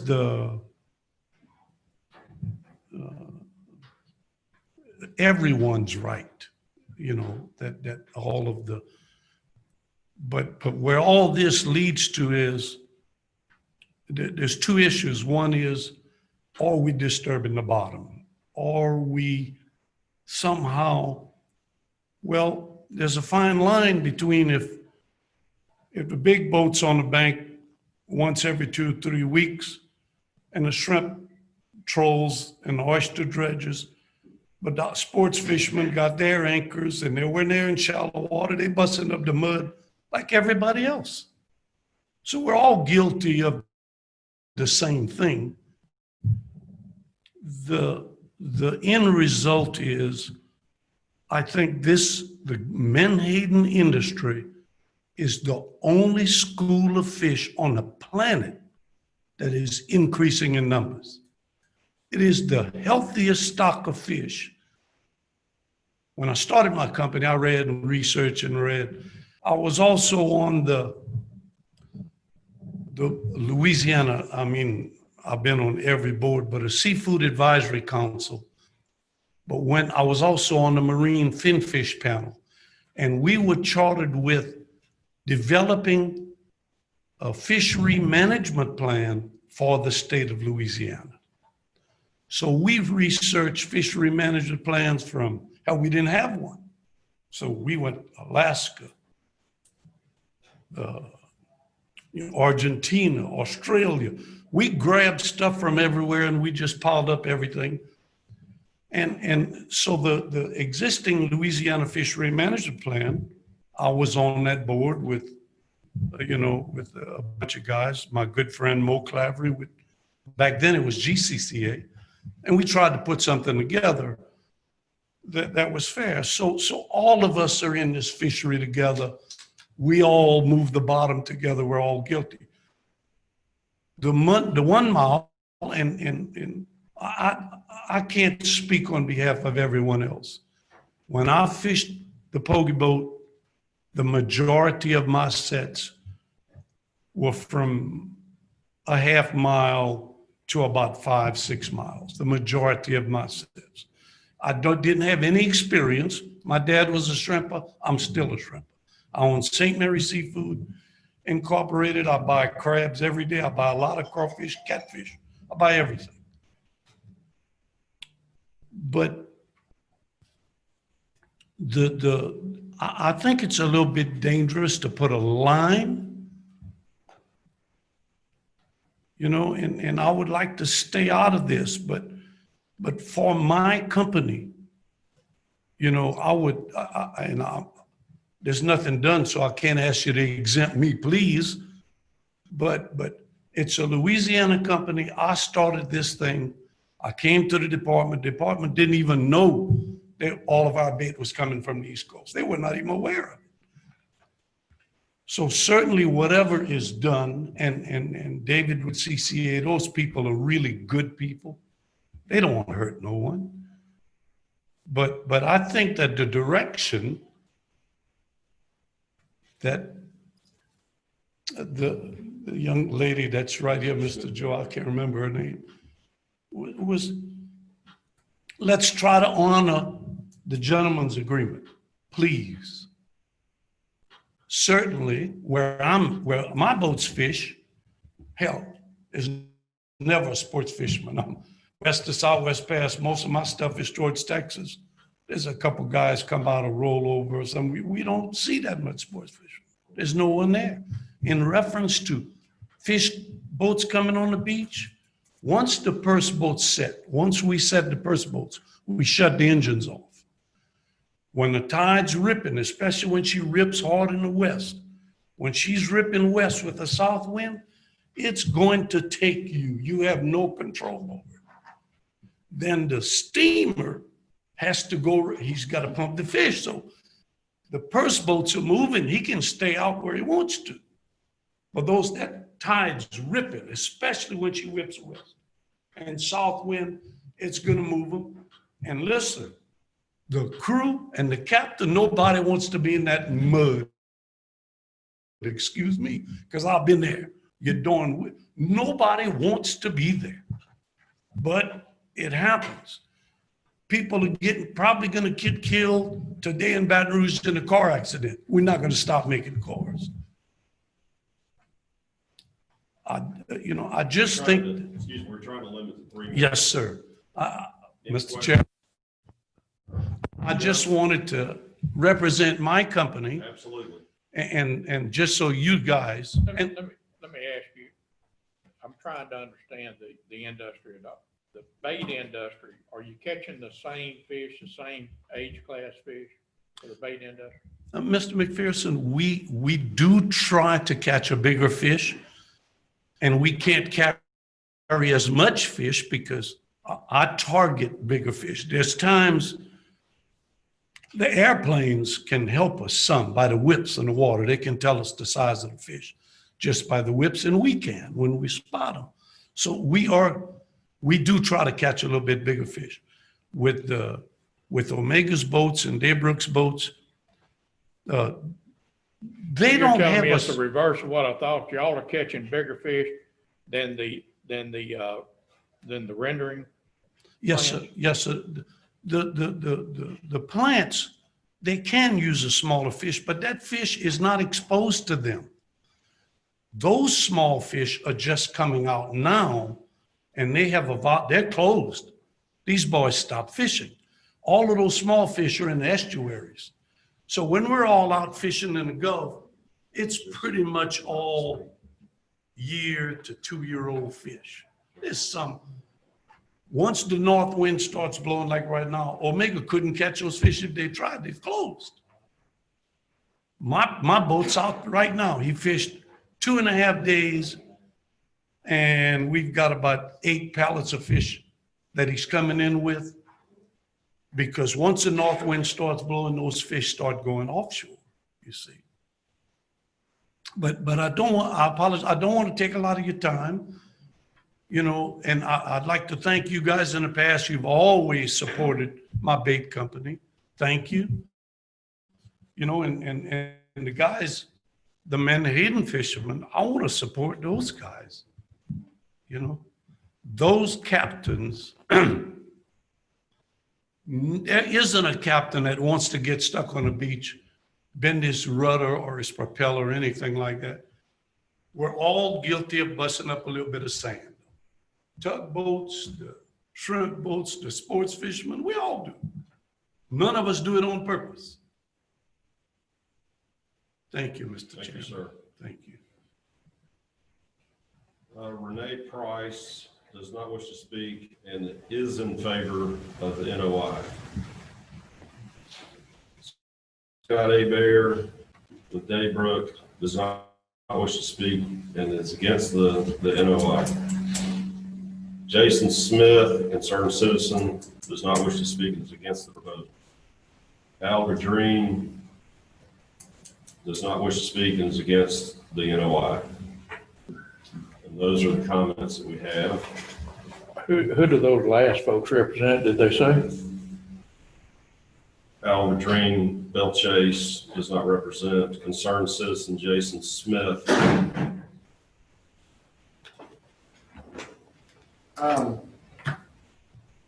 We need to, I wasn't gonna call a question, but I want to have a question because we don't have a motion. Right. Why don't we take a quick break and there's Oh, there he is. Well, let's do, maybe he can make his motion right quick. And we can- This may be moot since he's here. I was going to recommend, since the chairman opted to take a public comment with the motion at the appropriate time, I was going to suggest we recognize him. But since he's here, let's go ahead and have him make the motion. Thank you. In the absence of having the benefit of hearing everybody's comments and the rest of the discussion, I move favorably. Not all at once. Hmm.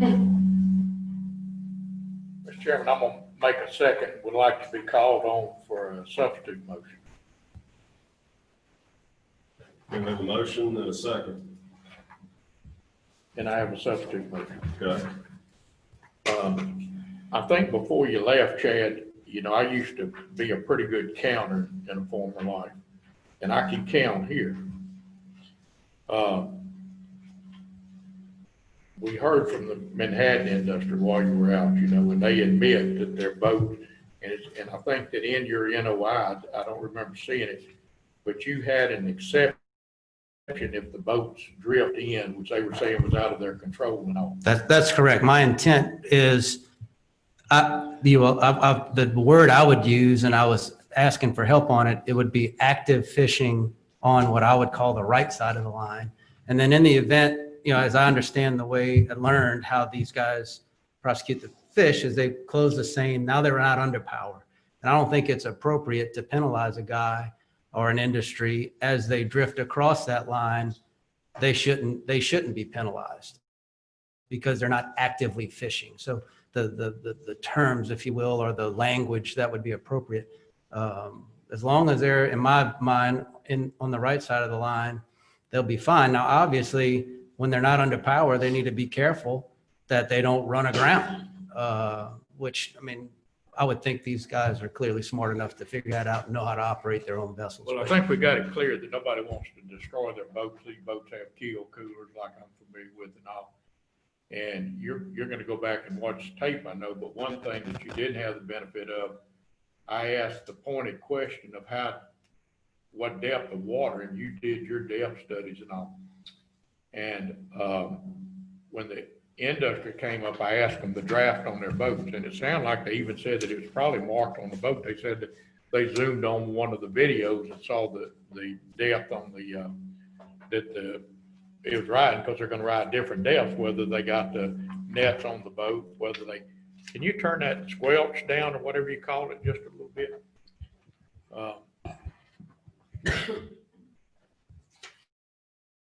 But they said that typically their boats on average are drawing over 9 foot of water, both boats.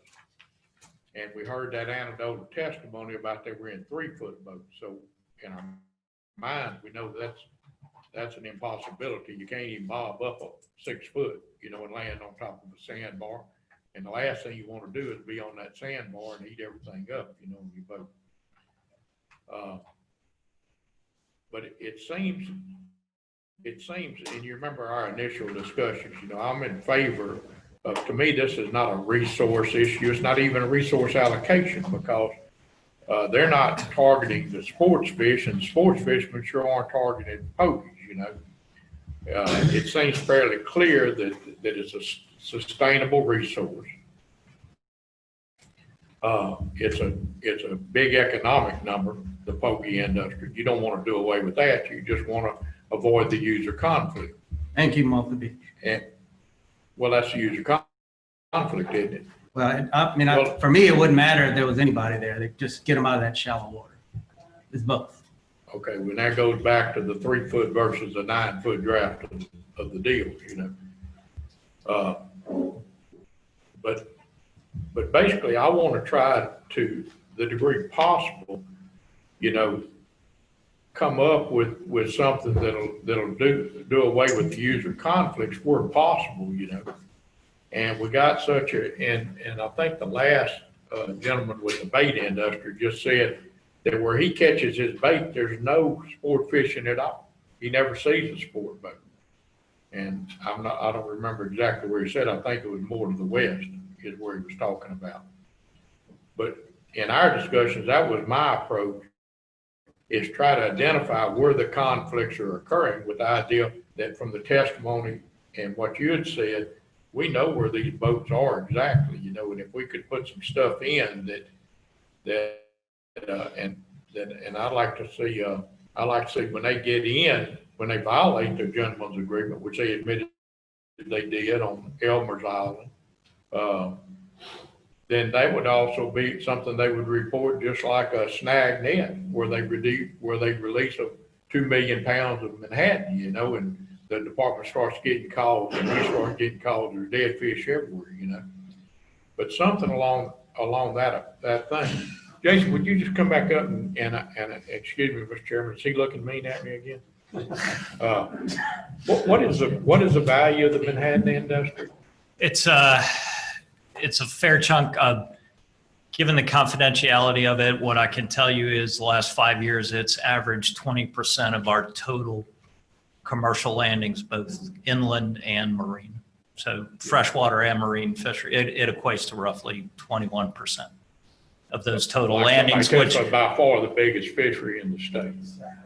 It is the biggest by weight and by value on shrimp tops. And what? Shrimp tops it by value. Yeah, those things. But my substitute motion is that we don't approve this NOI and ask the department to work with the industry and the CCA and other recreational user groups and see if at some time in the future we can come back with something which, unless somebody comes up with something other than anecdotal, that it affects the fisheries, that if we would quit fishing for Manhattan, we could do away with the dead zone in the Gulf, which was alluded to us, that it's something, you know, one of the things that I want to tell the recreational groups here, it's disturbing that 95% said that the 1 mile was not going to satisfy you.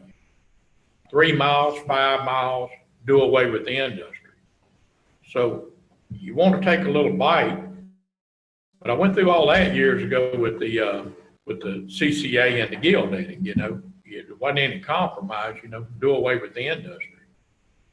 But that would be my motion, is that we don't take up the NOI, we don't approve the NOI, but we do ask the department to do whatever we can to look at where the user conflicts are occurring, however we would accomplish that, and see if there's some compromises that we could work with and put some teeth in it, that if you violated it, like we heard they were doing, that would be a reportable event as well, and try to come up with a compromise that preserves one of our most valuable fishery industries in the state, but at the same time tries to do away with what I see a user conflict, not a resource management issue. Let me ask clarification.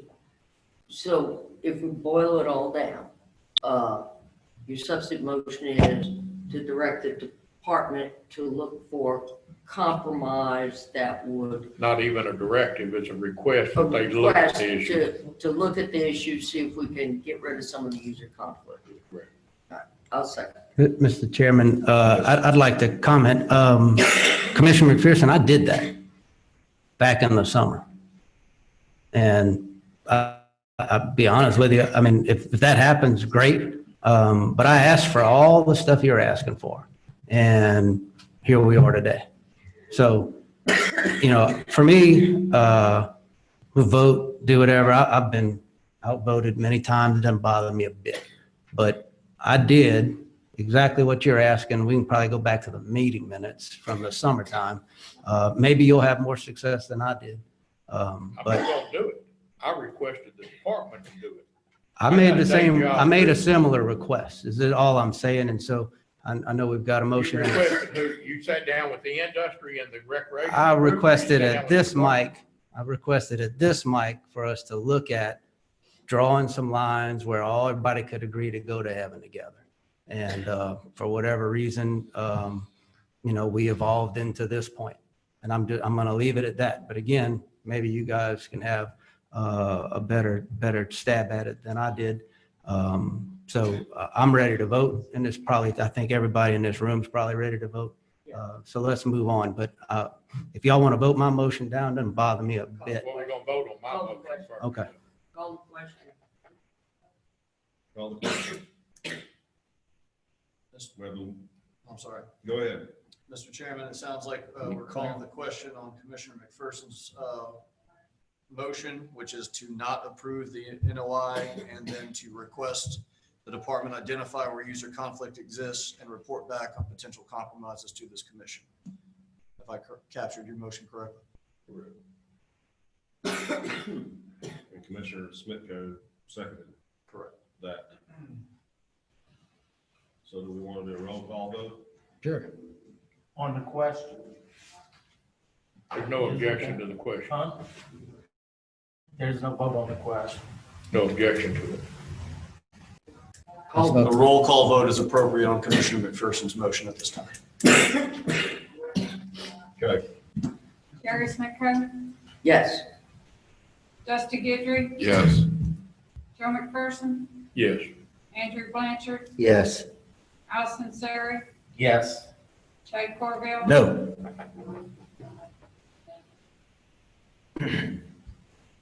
5 votes in favor and 1 against. Motion passed.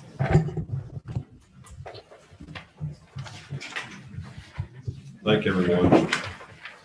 Mr. Chairman, I apologize. I know you all received the public comments that were received via email. Yes. It's been given to all of you in writing. It's also going to be made part of the record. There are 350 comments received. Just wanted to make that part of the record. Thank you, Mr. Garrett. Shall we move to agenda item number 10, Department of Wildlife and Fisheries fiscal status update presentation by Brian McClinton. Thank you, Mr. Chairman. Thank you, Commissioners. I don't get to come up here and present very often, so this is exciting for me.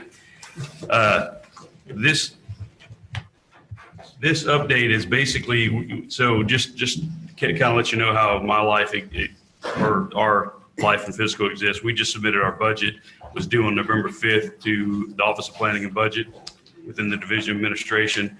And so that kind of submittal prompted me to want to have this presentation to y'all to make sure that you're aware of this. And I need Renee, since I don't do this very often, to tell me how to make sure this is broadcasting on the TVs. And I want to apologize that there is a graph or two that's a little small. It's going to be hard to see on the little TV.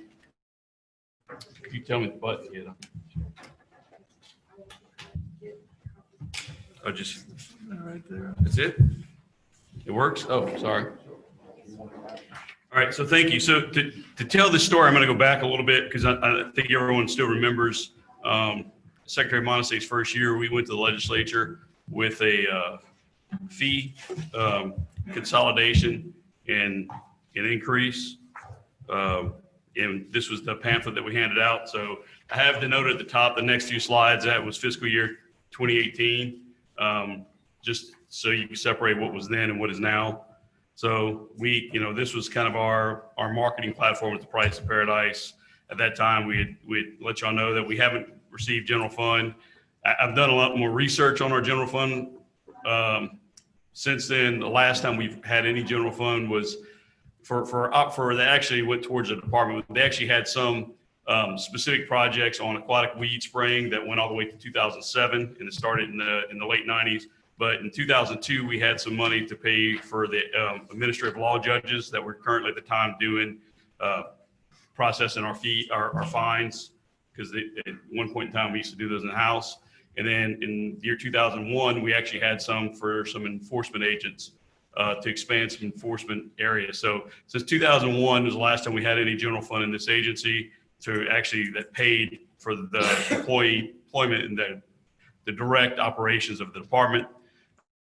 We lost a great deal of money. About 20 million of that was conservation. The other 45 million was the artificial refund. Most people in this room are familiar with that kind of reduction. This didn't help. The inflation, now this inflation, the 36% is based on 2018. I did not update it for this slide. And then, this was the chart I was going to talk about. This little small this showed our total revenue is the top line. The next line is our mineral revenue. The next line is our recreation, hunting, and fishing licenses. The next one is boat registration, motor entitling, and then the final line is commercial license fees. So the purpose of this was to show the direct, like if you look at the total revenue versus mineral revenue, the kind of the correlation of our dependency on mineral revenue and how the other lines are fairly flat, and we kind of live and die with that number. This was also a slide that was presented at the time to show the CPI index, show sort of our expenditures in relation to that revenue, annual revenue. So the dark green line is the revenue, the light green line is our expenditures, and you can see there we had a couple of really good years where the green line was way below the light green line, and then it kind of started to where that green line got smaller and smaller. Now, I will say that the two light green lines are expenditures that are on the right-hand side. There's an asterisk below those numbers, which means those were projected. And that's important because even the revenue is projected, and you can see it's right above $60 million. whenever you get to our actuals, it's going to be somewhat interesting to see how that actually played out. And it's going to show my fallacy in being able to do accurate projections. So this was the consolidated license. We came and said that we were going to review contracts and leases, which we did. We've actually reduced our contracts by a pretty significant amount. We did consolidate 3 offices into 1, and we do now have tenants at that office, and it's paying for a good portion of the operations for it. So that's actually been fairly successful. The hunting and fishing licenses we didn't, but we have started looking at programs and reducing programs. And I will let you know that when Secretary Monasey came in, or we've actually lost 81 positions or temporary position job appointments and WAEs that when their time ended, we didn't renew them. So we're down 81 positions that were in sort of temporary in nature. Their 4-year appointments are part-time employees. And we're currently holding 67 vacancies because we're trying to save money. And so we're actually down to have 150 positions from where we were in 2016, January 1st, 2016. Out of how many total positions? 786 is our TO position. So that 67 would come out of that. So that 31 that we have currently, we still have 31 job appointments that are still in effect, would be added to that 786. So it'd be what, 812, Joe. Mr. Chairman, Mr. McClinton, wouldn't the temporary positions be your lowest paid staff to start off with? Not necessarily. Well, a lot of those positions, Chad, were so we had a lot of stuff happen at one time. And I think it kind of had this conversation with 2010 when the oil spill hit. We got into, you're only limited to the amount of TO that you have, a table of organizational charts, positions that you had. So whenever the oil spill hit, we had to do a lot of what they call PERFA, which was going out there and looking at spots and rescuing wildlife, and then doing a great amount of sampling that was required. We had to ask the division administration for these job appointments because that was the way of getting a position hired without having to go wait until the legislature and do all that. So most of those positions were hired as biologists. So that's the group that you kind of had to let go. Yes, that's the group that's been, yes, sir. Okay. So, so we go on April 23rd. Representative Zarang actually carried our legislation. We did not get the needed 70 votes, and that's kind of the end of the first set of slides from fiscal year 2018. So I got where are we now?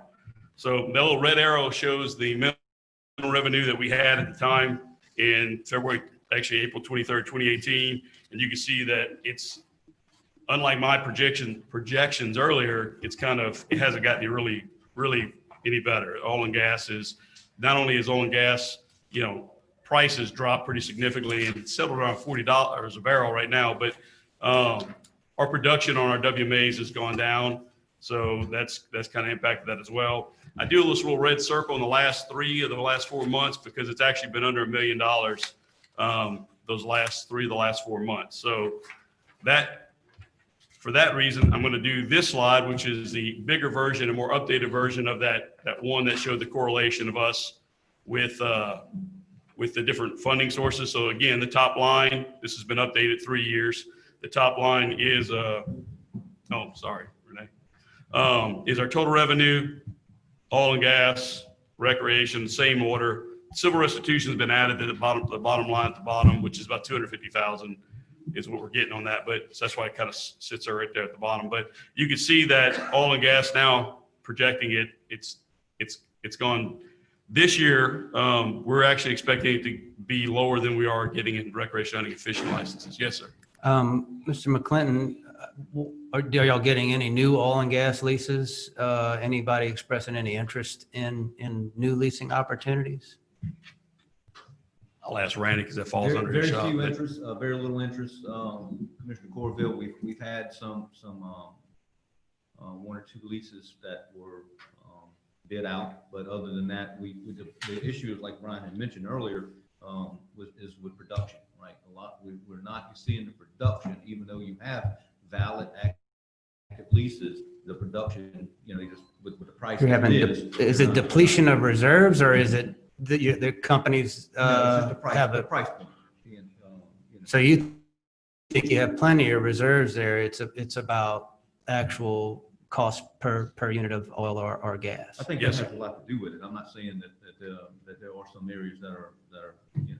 I was just curious because what we're seeing is, given the current atmosphere in the state, you're seeing a lot less interest in new mineral leases. And you're actually seeing a lot of oil and gas companies doing a bunch of P&A work, pulling pipelines and driving to different parts. I was curious if you guys were seeing the same thing on public lands. Yes, you are. So the future's not looking very bright either, is what you're saying. Yes, sir. That's what really scares me is, we kind of based, the new projection on what we had in revenue last year and anticipating that to kind of go. And then when you start seeing, January 2 years ago, you get 2.7 million a year in oil and gas revenue, and it just kind of starts dropping. Then all of a sudden you have this now you're getting below 2 million, and now we're getting below 1 million.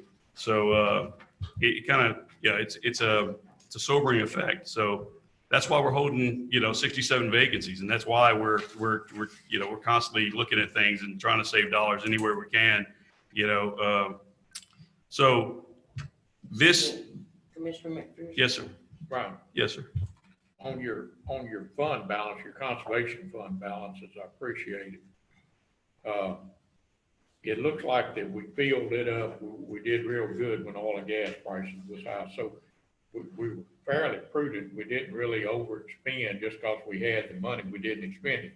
When the conservation fund at that time and expenditures went up a little bit, but not too bad. Yes, sir. And we basically just spent that down. We've been using our fat reserves to maintain our department. That is, yes, sir. That's 100% correct. And that's what we went with the legislature last time. We were telling them that, we're existing off of reserves. We're actually making, even in 2018, we were spending more than we were receiving in a year. So we knew that we're going off the reserves.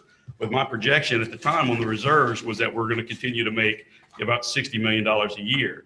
Well, the last couple of years, we've made 39 million and 48 million the 2 previous years. So yeah, we ended up with another 60, and then we got 40, and then, so it's just been kind of going down. So we were spending over, expenditures were higher than revenue, but then the revenue dropped, so then that gap kind of grew. So this slide right here is showing the fund balance with that was something that was challenged, and actually me and Commissioner Corvo had this conversation in Lafayette, was where's our expenditures? So this is 5 years worth of expenditures in the conservation fund. This little arrow is where we were when we went to legislation. So it kind of went up. And just to answer why it went up, Mr. McPherson, we had a lot of stuff that was being paid for. A lot of those temporary positions were being paid for with BP money that was coming directly from BP. There was a time when the settlement hit that we didn't want to stop doing sampling. We didn't want to stop doing some of the work. So those percentages got more dependent upon conservation. And then as the agreement came in, we started being able to start charging directly to CPRA on some of those projects because they got rolling. That went away, and those are the positions we still have. And then as those positions went away, we kind of cut back, and you see that little slide back down. But this was intended to say, for me at least, is you see the fund balance drop, and you don't see our expenditures really growing exuberantly. So to me, it's not an expenditure problem; it's a revenue problem. And yes, sir. Let me back up. I want to be clear. I'm in favor of restructuring the license and what you get. And I've said it many times at this microphone. What you get for your license in Louisiana is an absolute ridiculous bargain. And Yes, sir. it's absurd how good a deal you're getting. But in our discussions, and I see you use the time frame from 14 to 15, and we still have an unresolved topic we've been talking about. I like going back to 04, where your expenses were around 42, 45 million. Now we're at 80 million. Yes, sir. I know everybody in this state looks to the department to save the world. I mean, they've got you guys doing stuff that is well past the mission of this agency. My question is, CPRA seems to be flush with money. Where's all their money come from? The taxpayer? No, sir. I know you don't have to answer that now, but eventually I'd like an answer to that, because those guys are spending it like it's going bad. They've got theoretically several missions, but They're asking, everybody asked this department to save the world on everything, but nobody wants to give y'all any money. I don't quite get it. But I'd like to know, and I accept inflation from '05 to now, but that's 36%. This looks like a 50% increase in expenditures. And I know it costs more money to do stuff.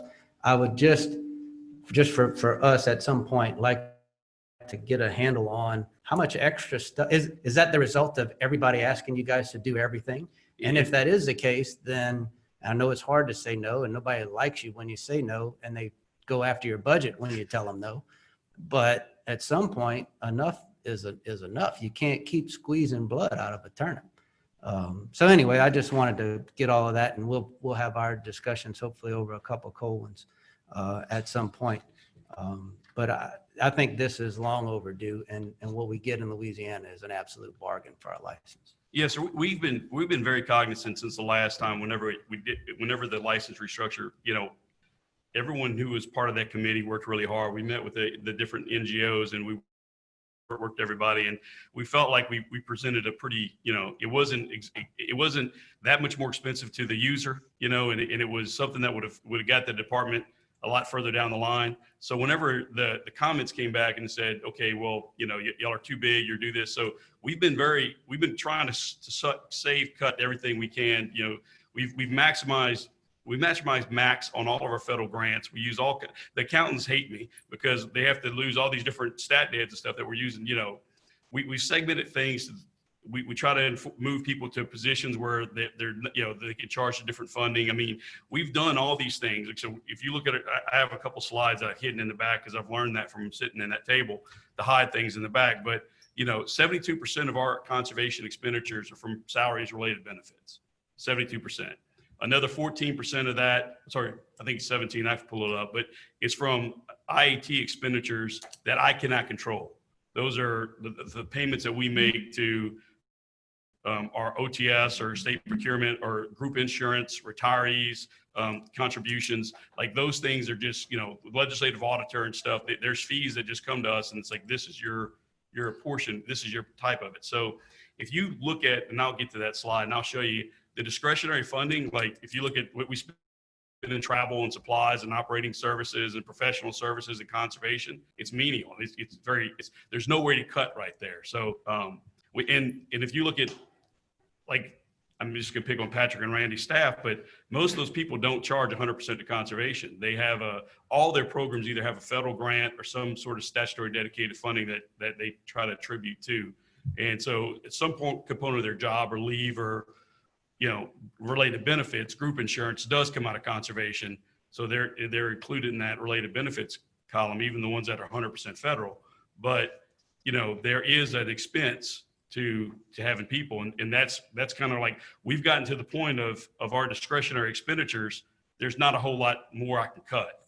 And so, and the last thing we want to do is lay off any employees, because we have everybody we have are doing a good job, and they come here to work and they try hard and they love this agency. And we have a very passionate agency, which makes it a great place to work. So we're kind of at that point now of, hey, listen to what the conversations were 2-3 years ago.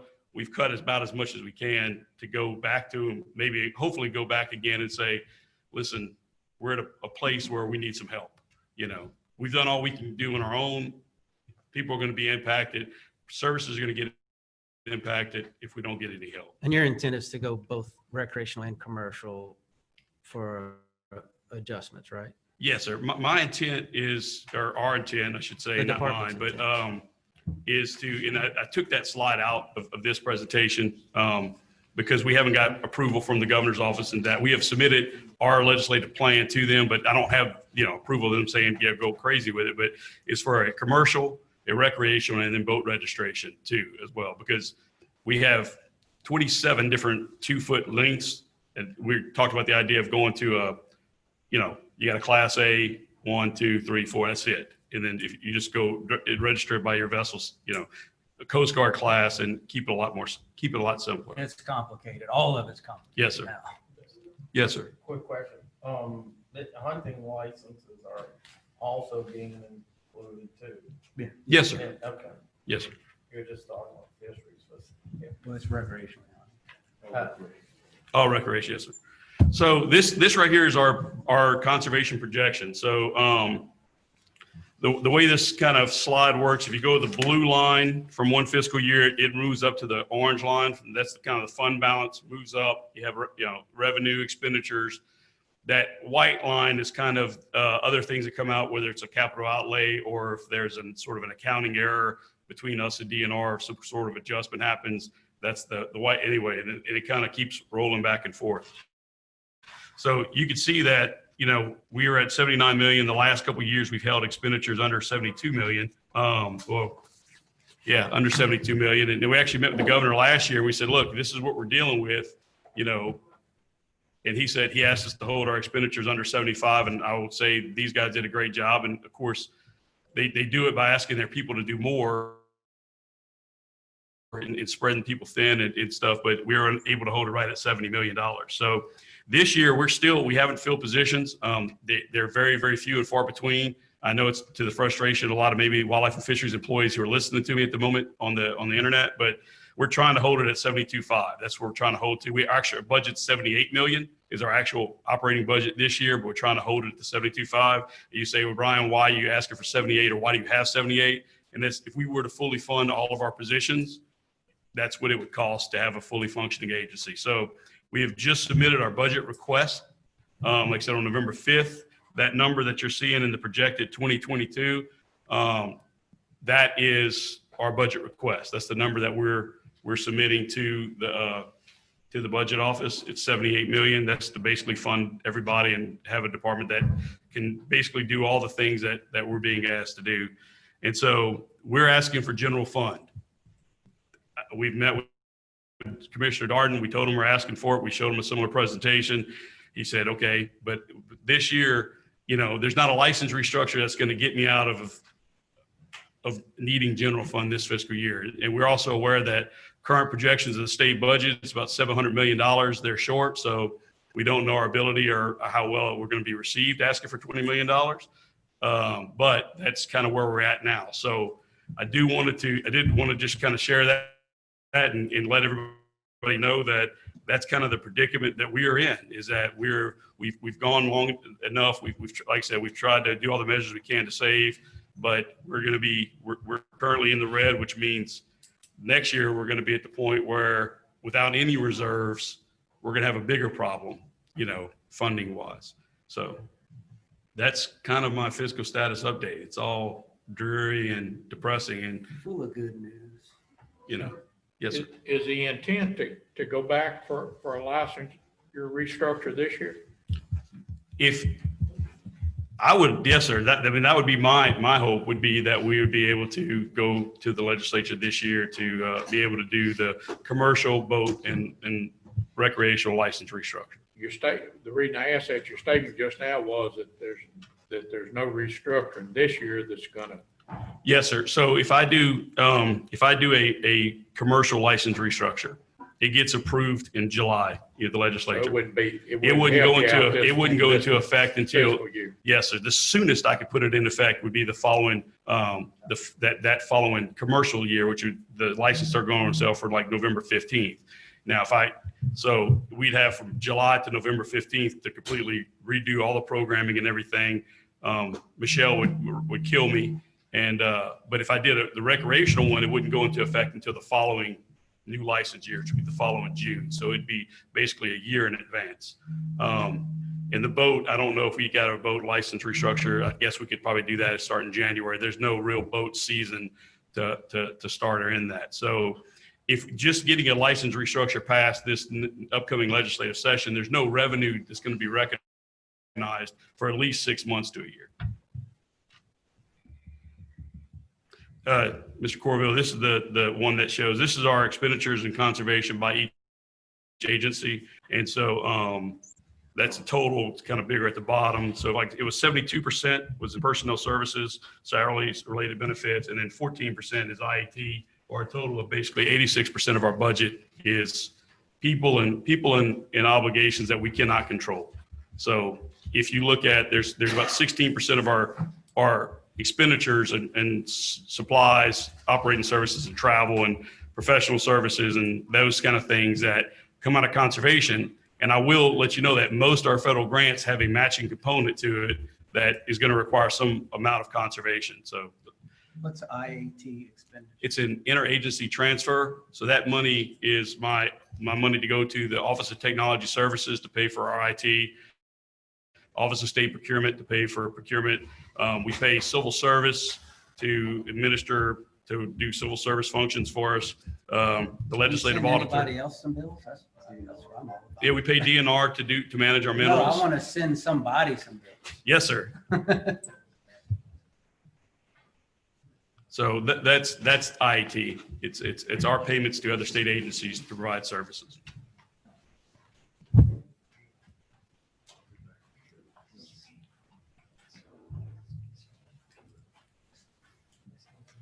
Any other questions?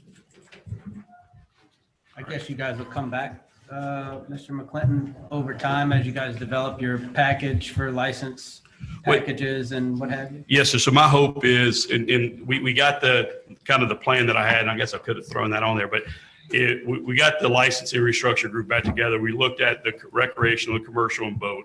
We did it there. I have a group of kind of an economy group to show what the value is of recreational, commercial. For Louisiana, I think that'd be very important to show the legislature sort of the economic benefit of wildlife and fisheries. And so we met last week. Both these groups kind of met last week. Once we get everyone's hammered out and happy, we're going to meet with the commission. We'd like to meet with y'all, maybe in groups and stuff to kind of get your ideas.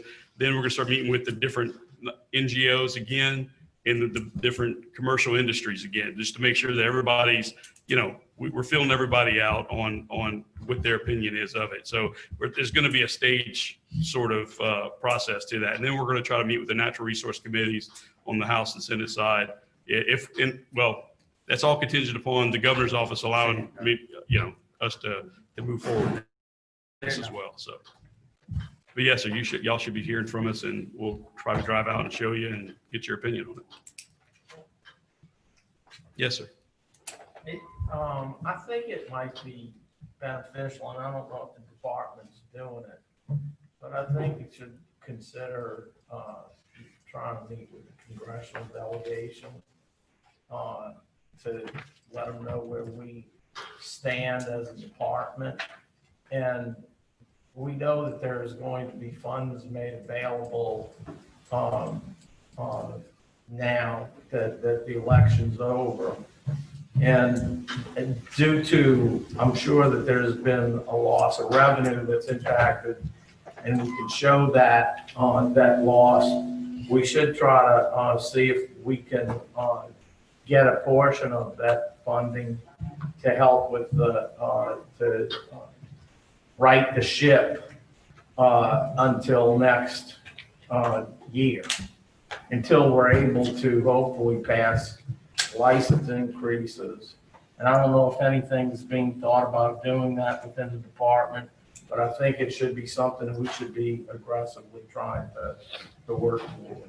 Yes, sir. I think it's a good idea. And I've actually told my boss, I said, Secretary, for the next, basically from now till about May, this is all I'm pretty much doing, was planning on going around talking to people, getting insight and trying to develop the most comprehensive plan that we can get passed to see what we could do for this agency. And he's given me kind of that permission to just really just do that. Randy, hopefully. One question, is the department going to get any type of money from the CARES Act? What was? We not in regards to this, but go ahead, Patrick. Well, the only CARES Act money that we've received has been passed through for the fishing. Okay, so you're not taking anything? Well, we're going to be using some of the administrative fees. That's what I'm talking about. There's limits on that. I want to say it's maybe $200,000. I think 270. It's that the bulk of, in fact, almost all of that money is going to go straight to the fishermen, I guess. Okay. Excellent. Thank you, Brian. Thank you. Thank you.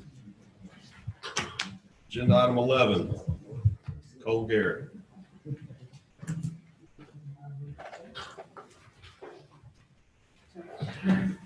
Thank you, Mr. Chairman and members of the commission. Last month, Alvin Landry on my staff came up here and had a bulk of resolutions to ratify and confirm various WMAs and refuges throughout the state. These were established several decades ago, most of them, and we were just doing a full audit of our land files and trying to clean them up. This is a remnant of that project. It did not come to y'all last month because there was a discrepancy between our database and what state lands had.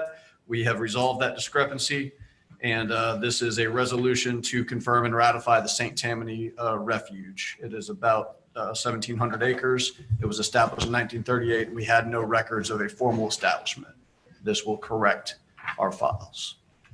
Motion to approve. Second. Motion second, all in favor? Aye. Thank you very much. And now, Larry Reynolds to announce the 2021-22 duck stamp competition winner. Thanks, Mr. Chairman. I know you all had a long day already and a lot of important business, so I'm just going to put a little window dressing on it. Yesterday, the department hosted the 23rd annual Louisiana Waterfowl Conservation Stamp Contest. The winning design will be used for the 2021 state duck stamp. I hope you took a moment on your way in to look at the artwork at the back of the room. Over $14.5 million has been generated from the duck stamp program for wetland conservation in our state since 1989, with $278,000 raised last year from the sale of duck licenses and duck stamps. I have to make the distinction between duck licenses and duck stamps because in 2010, they were legally decoupled, and the stamp is no longer required to hunt waterfowl in our state. Consequently, the Louisiana state duck stamp is now a collector's or a conservation purchase, and the bulk of the funding of the duck stamp program comes from the sale of licenses, not the stamps. Specifically, $10,100 of the $278,000 generated last year came from the sale of duck stamps, and 1/3 of that came from the winning artist, who agrees to provide a resident and a non-resident duck stamp with every print that he sells. This makes it even more important to find the highest quality artwork to produce a desirable stamp. And for some reason, our contest continues to be an effective mechanism for getting artwork that generates really outstanding stamps. Almost every way you look at it, this year's been a cluster. It's been a pain. And we only had 13 entries to our contest. That's down 40% from last year. But maybe even more evident is that only 2 of those entries were from Louisiana artists. We had 2 more from Indiana and 1 each from Arkansas, Florida, Georgia, Iowa, Michigan, Nebraska, Oregon, and Texas. The focus species was the mottled duck, a non-migratory species of the western Gulf Coast, for which Louisiana coastal marshes provide the core of the distribution. The mottled duck is truly our duck, and more than nearly any other species is of conservation concern because of strongly declining populations. A panel of 5 judges is selected by the department for their expertise in both artistic methods and waterfowl realism, which is why I've never been on the panel. These judges provide objectivity and credibility to our contest. And this year, those judges were James Harris, who's a retired Fish and Wildlife Service biologist and a longtime habitat manager at Delta National Wildlife Refuge, located at the mouth of the Mississippi River. Dr. Luke Laborde, a professor of wildlife ecology at LSU, has assisted LWF with harvest and hunter opinion surveys and is now on the economic valuation team that you heard Mr. McClinton speak about a few moments ago. Randy Caminita, a professional wildlife artist from Folsom and a past competitor. John Robinette, who's not only a retired LWF employee, but a very fine wildlife artist himself. And then Eric Ottoman, he's a partner in the New York Life firm in Covington and the incoming state chairman for campaigns with Ducks Unlimited. The Ducks Unlimited state chairman maintains a spot on our panel because DU processes more wildlife art than any other group in this state. The contest is open to the public. And despite COVID-19 restrictions, we had a crowd of nearly 20 people for the contest yesterday. After the normal 2 rounds of judging, third place went to Tim Taylor of Watertown, South Dakota. Tim was our contest winner in 2018 with Canvasbacks. That's his painting on the right.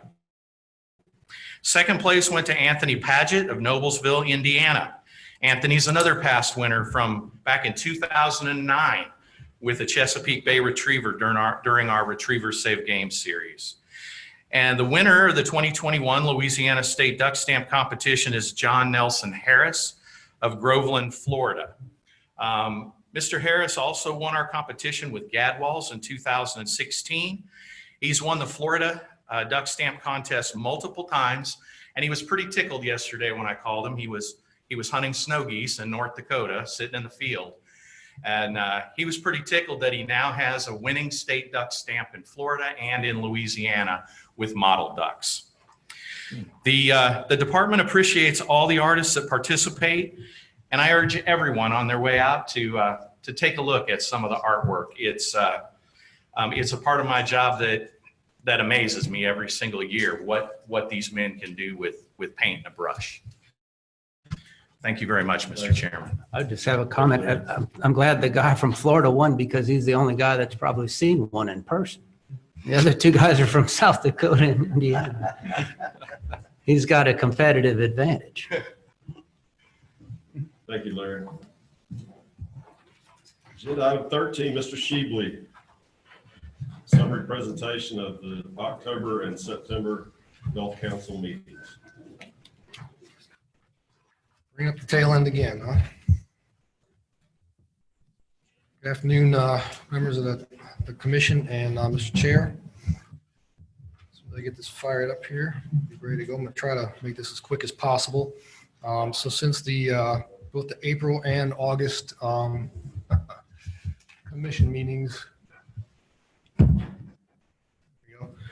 council meetings were basically canceled. This happens to be a recap of the 4th and 5th council meetings for the year. So we'll start out with the September meeting, and we're a lot of discussion and a private closed session meeting to discuss re-election of the committee members. And the council ended up re-electing Dr. Tom Frazier as the chairman and Dale Diaz from Mississippi as the vice chairman. And they were both set up for a third year. The council reappointed 3 returning council members for another 3-year term. Phil Disco from Florida, Dr. Bob Shipp from Alabama, and Dr. Greg Stuntz from Texas. The council also populated its coastal migratory pelagic and red drum advisory panels. And these are members from Louisiana listed here. So we have Josh Ellender, Chris Jenkins, Chris Mallory, and Kelty Redmar II on the coastal migratory pelagic panel. And the red drum is composed of Mike Fournette from Venice, and Ben Graham, Lance Nacio, Thomas Pruitt III, and Rudy Valenciano. The council heard the updated stock assessment for Gulf cobia stock, and it's currently not overfished, but overfishing is occurring. So as a result, the assessment projections appeared to allow for an increase in harvest, but actually represent about approximately a 30% reduction from the current allowable harvest. The council is obligated to end overfishing and consider updating the cobia annual catch limits. Council initiated work on an amendment that will consider modifying cobia catch limits and management measures, including the bag limit, vessel limit, size limit. It should be noted that this assessment did not appear to incorporate any fishery independent data, and it does not include data from 2018 through 2020, which is after the most recent management measure took place, which is the size limit increase that happened this past March 2020. That management change was supposed to give us a 26% reduction in harvest. Thank you, Mr. Shibley. So, man, I seem to remember a few years ago, Noah was saying, you better catch a cobia and mount it because it's going to be in the Smithsonian. Now, where it's okay and they're making changes, they implemented a reg change Now they're making a change prior to getting the data from their reg change. Yeah, so I that's. mean, am I hearing all that right? Yes, sir. So it's basically the same as what we saw in 2017, run through the council when we worked on COVID the last time. These same measures were put in place, but the trigger back then was public comment. Now we have a trigger from a stock assessment that's come out stating that it's an overfishing condition. So we have to take action as a council. But we just took management Right. action this past March, went into effect on a size reg change that's supposed to reduce the harvest by 26% is what's projected. So there's a gap in there, yes. Okay. Just Moving on, so this is just a quick table on the private recreational red snapper seasons. It doesn't have landings information. I'll explain shortly why. However, currently Alabama is the only state that is still fishing. They have about 49,000 pounds roughly left on the table, I believe, for this year. Everyone else is now closed. I'm gonna, so Alabama fished for a couple weeks, hit the panic button, and now they're still fishing. Would they find new fish? What happened there? They ran 4-day weekends basically total so far is 44 days that they fished. They reopened on October 10th for Saturday, Sunday only. So 2-day weekends, and they've fished every weekend since that October 10th. But I seem to remember because I was on vacation watching boats flying out of the pass right there in Orange Beach. And that was like the last weekend that they could fish because everybody was freaking out. It was like the second weekend the season was open. Yeah, it was. What happened? Well, right now they're at their current level that they fished to last year during their EFP. But I may be wrong with this, but I suspect that last year during the EFP, I believe they fished to a buffer. They had an ACT in place. Right. Okay. I think this year they're fishing to their ACL like we do. So the buffer difference is not what they have left. Maybe we need to look harder again. Maybe we'll find some fish too. I think we're going to find a lot in another year. We'll see. So the council reviewed Executive Order 13921, and we were presented with stakeholder suggestions on regulations that could be removed or council documents or procedures that could be modified to reduce burdens on domestic fishing. Council reviewed analysis of impacts from COVID-19 on the IFQ program for red snapper, red grouper, and gag grouper. Overall, the 2020 landings so far, the trends are similar to the landings in recent years. So the council did not take any action on COVID results. The council directed staff to develop a white paper that considers separate sector allocations between the private and for hire components of the recreational sector for red grouper, gag grouper, greater amberjack, and great triggerfish.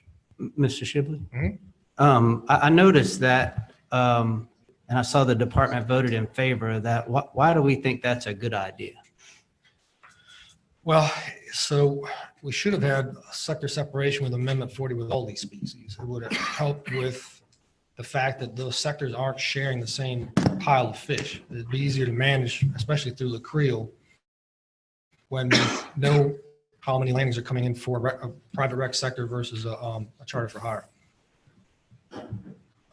Okay, I guess, and I see Mr. Fisher is here, maybe he can chime in. I always thought that they wanted to stay together. And we had that big fight over red snapper and then kind of didn't have a choice. So we picked just separating the private rec guys. Right. Is that the trajectory we're heading in this deal? So back under Amendment 50, when we were in favor of having the federal for hire fleet with state management, we probably would have been able to give them a lot more days on the water, because here in Louisiana, they don't land what really they're allocated, where the other states do. So the federal season shuts off because of that, leaving fish on the table for our fleet that could be caught if we could extend the season, which we would have been able to do under state management. That's all. Okay, it just seems like we're going down another path where our federal for hire guys are going to get a shorter, particularly amberjack season, whenever all those other states, particularly Florida, goes nuts for spring break. I mean, Well, is that? They wouldn't be sharing them with the same sector any longer. The for hire fleet would have their allocation. the for hire still going to be Gulf wide, or are we going to have a for hire separate Allocation. allocation, Yes, sir. state by state? No. not It's yet. going to be Gulf wide, so they'll be lumped in with the other guys, So these are the baby steps to being able to do other things like we did with Amendment 50. like we So did for the private rec We guys. couldn't have done Red Snapper State Management without this in place. Yeah, So so I mean, it just seems like, I mean, those guys can speak for themselves, but it looks like they're fixing to be thrown in with the other states and get beat up again. Well, Maybe, it could happen, or it could still happen that way as it is now. right, I can't forecast that, but you're right. No, I understand. I'm It's a not risk. asking you You're to. right, yeah. See, okay. Currently, federal management of red drum begins 9 miles from shore off the coast of Texas and Florida. However, it's only 3 miles off the coast of Alabama, Mississippi, and Louisiana. So council directed staff to develop a document that considers allowing the states of Alabama, Mississippi, and Louisiana to manage red drum out to 9 nautical miles, our state boundary. So that was pretty much it for September. Moving on to the most recent meeting in October. Seafire, you've been seeing me put up a timetable and slides on this, which is the Southeast for Hire Integrated Electronic Reporting. It still has the same timetable here going into effect for our fleet on January 5th. And also the second paragraph here is that Mississippi Department of Marine Resources has been provided technical specifications to see if their Tails and Scales app would be suitable to use for reporting. Currently, there's 9 commercially approved VMS units for the for-hire fisheries. So that means 9 actual components that have been approved, systems. The Southeast for Hire Electronic Reporting and Technologies website will have landing location request forms coming soon. So if you go on the website, it's still not there, but it should be soon, what I'm told. The power down exemption form will also be coming soon. So that's if the boat is put away for a period of time, you can power down legitimately without having any problems or trouble from that. And also approved software and hardware vendors will be coming soon. So if you go to this link that's on here, I know it's hard to read on these little screens, and I'll try to put up some at the end of this presentation for anyone that's writing these down to see. Approved landing locations, that's the sticking point here with a lot of folks in Louisiana. They'll be posted to the Southeast Reporting Technologies website shortly. Landing location request form is also coming soon, according to the website when you go there. It's not posted. But I've been told that it will be shortly before this has to take place. And we hope to be able to help the industry through outreach as well as any other options that we can to get this up and running as smoothly as possible. The for-hire intercept survey is being developed in collaboration between the Seafire team, Office of Science and Technology, and the Gulf States Commission. The expected start date of that would be sometime early next year. So this is like a dockside intercept program being run to validate this program to make sure it's working correctly outside of, separate from LaCreel, nothing to do with LaCreel.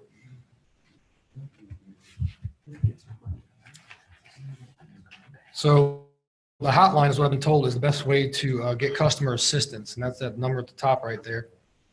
And also they have an updated email address that I've listed right below it, and then they have their updated web address, and I checked this yesterday, and it takes you to that correctly, so it is the right one. Shortly, there's going to be an educational toolkit that's going to be mailed out to all the permit holders. I don't know what that all involves, but I'm sure it's going to be helpful, especially with this landing request form. The budget committee also met, and they decided to request a second no-cost extension to be carried over for another year. COVID-19 impacted all of these Gulf Council meetings. As you saw, every one of them this year was online, except for the very first one in January back in New Orleans here. So they had a lot of travel money, obviously saved over. So the council requested more information on the potential for using some of these funds to consider funding an independent offshore purse seine study of red drum and for an independent assessment on gray triggerfish. So to me, those are both good uses for these extra funds scientifically. I put up the landings here just to kind of give an example as I talk through this, but the council reviewed the reef fish landings. We're informed that COVID-19 continues to be an impact on the shore side and dockside intercept sampling, and it's creating significant gaps in the data that's used to estimate recreational catch. So MRIP is being impacted by these COVID restrictions pretty heavily. Between March and August 17th, some states were suspended completely or reduced or modified their conduct of the access point angler intercept survey.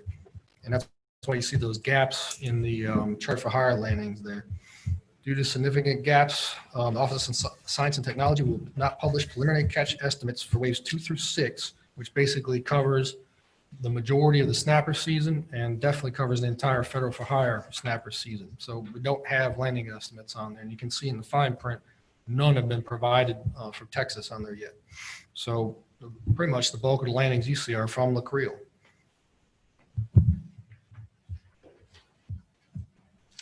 The recreational red snapper state catch limits. The council took its first look at a draft framework action that considers adjusting individual state private recreational and red snapper catch limits. Council discussed incorporation of the great red snapper count into the interim analysis for red snapper that may be available in the spring, and noted that red snapper catch limits should be expected to be increasing. However, the increase in catch limits doesn't address the differences in the data reported by each state survey.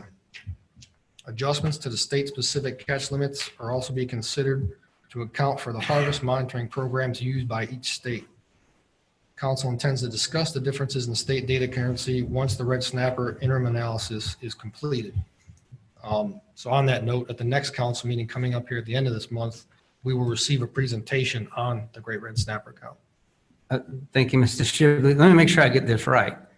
The NOAA acknowledges that MRIP didn't function well under COVID-19 restrictions. Yet, we've got LA Creel that performed through the roof, yet we're still going to try and compare LA Creel to MRIP and try and cram that disaster that they're trying to force down our throats. Am I hearing? I mean, that's what this is, right? Well, they're trying to correlate MRIP data, I guess effort data, to our LA Creel data, which we have the utmost confidence in. The MRIP data has always been marginal at best. They acknowledge that it's even more marginal now whenever you throw a curveball at it, and we're still going to go forward with trying to mash that thing and come up with some buffer. Am I understanding that right? Yes, sir. So there's a couple options. One option is the calibration factors. So our calibration factor with La Creel to the MRIP FES effort survey is actually favorable.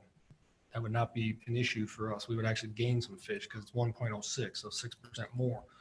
Another option, that's alternative 3, is a buffer applied across the ACL of 23% to the Gulf-wide ACL. And then it would proportionally be reduced for each state based on the Amendment 50 allocation. So ours is 19.1% of 23%.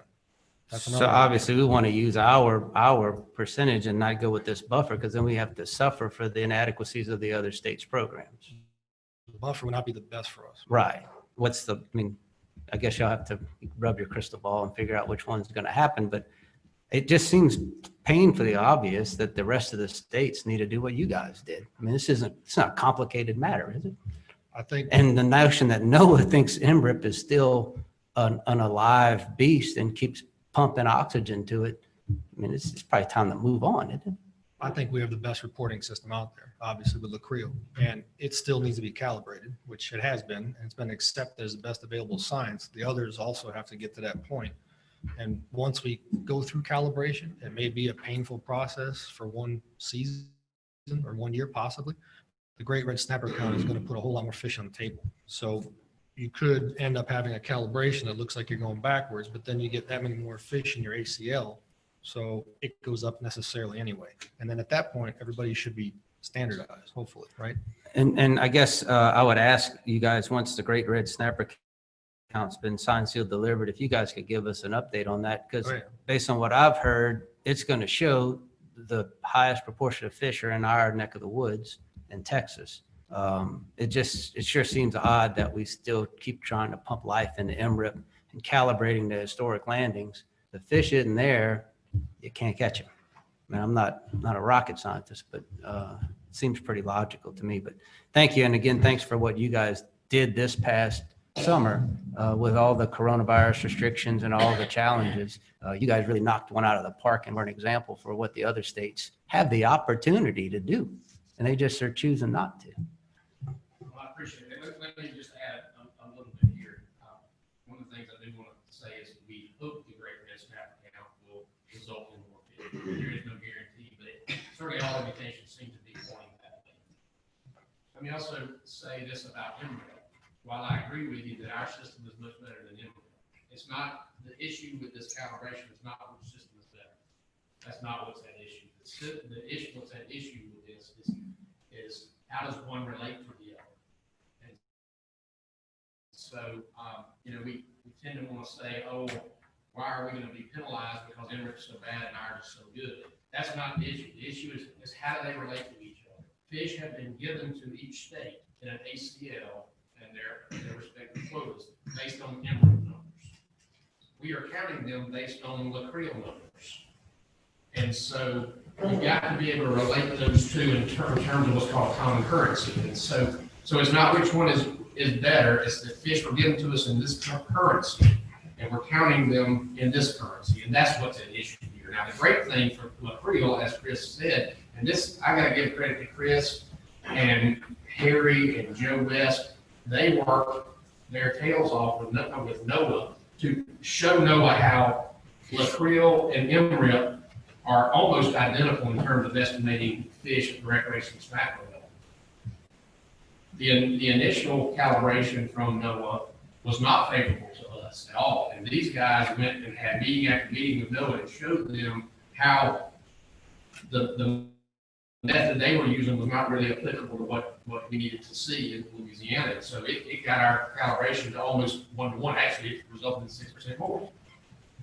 Alabama and Mississippi are not as in good shape. Their calibrations seem to show that they're counting fish at about 1/3 of the rate as to what rate they were given fish by MRIP. And that's what's at issue there. Is that MRIP has given them this level of fish, and they're counting fish at about 1/3 of the rate.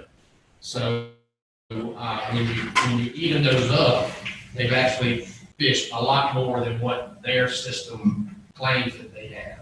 Now, I do believe their system is better at counting fish, but again, they were given fish at a lot higher rate, and that's what's at issue. Is calibrating the two together. It's not which one's better or worse, it's calibrating the two together. Maybe if I can, one more bite at the apple. I guess my understanding is originally effort was uniform amongst all states when those allocations were separated. Then NOAA decided, well, we're not quite sure about those effort surveys, and that's what triggered these discrepancies and got them to sort of relook. Is that an accurate understanding? Not exactly. When we were dealing with Amendment 50, we all knew that there was going to be a calibration issue between the state surveys, how states were counting the fish, and between MRIP and how the fish were given to each state. But we all accepted that this is a calibration issue that's got to be resolved. But let's get through Amendment 50. Let's get this thing going, and then we can deal with the calibrations at a later time. And I do think that was the right way to go about it. I think if we would have had to get enrolled in this calibration issue from the start, Amendment 50 wouldn't even be here. So we always knew there was going to be a calibration that had to happen. I'll be honest, I never dreamed there would be this much of a discrepancy in those other states. I wasn't worried about our state because I felt very confident that Lacreel, the 1 year we did Lacreel and MRIP side by side, at least for recreational red snapper, the estimates were identical. Now Lacreel's error bars were very tight compared to MRIP, but the estimate of the catch was very similar. So I felt confident with Lacreel. But the other states are so far different than what MRIP showed. That's the issue. Okay, thanks. All right, moving on. Council reviewed Reef Fish Amendment 53, which considers modifying red grouper commercial and recreational sector allocations and catch limits based on the results of the latest stock assessment. The assessment used the new MRIP fishing effort survey FES landings and the effort estimates, which increased the estimate of recreational harvest. Council requested that the Refish AP provide recommendations before taking final action. The AP could not come to a consensus. And therefore, the council decided to ask the SSC to further explore the differences between before taking final action. So they're basically asking the SSC to review and come up with why the FES estimates are so different than what's coming out in the stock assessment. Great triggerfish, the council is presented with an interim analysis of the great triggerfish stock. This uses video surveys to estimate abundance, much like the great red snapper count does.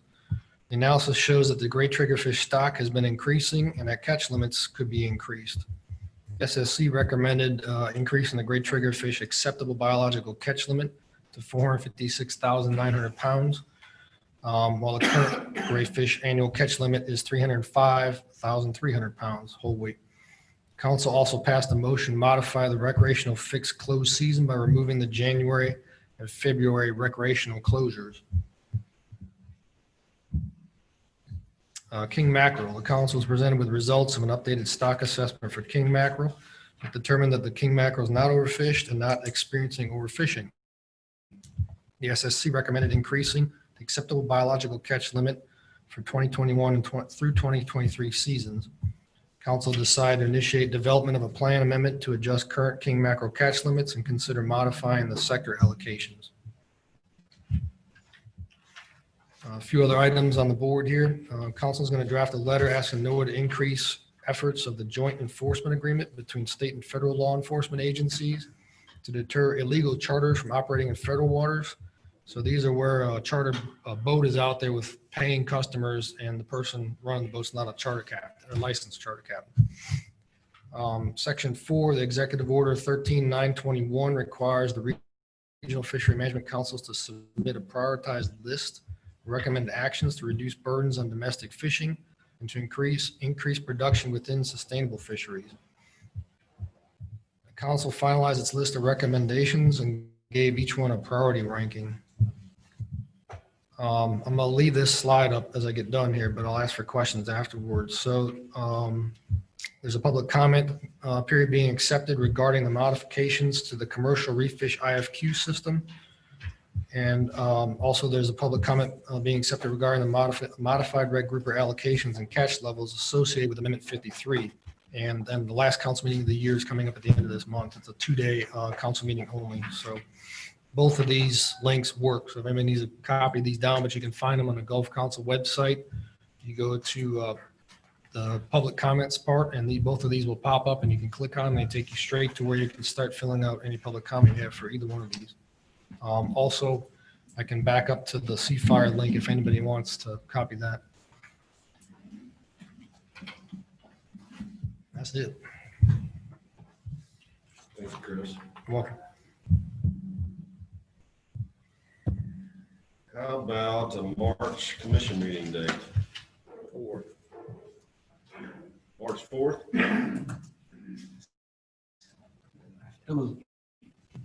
All in favor? Excellent.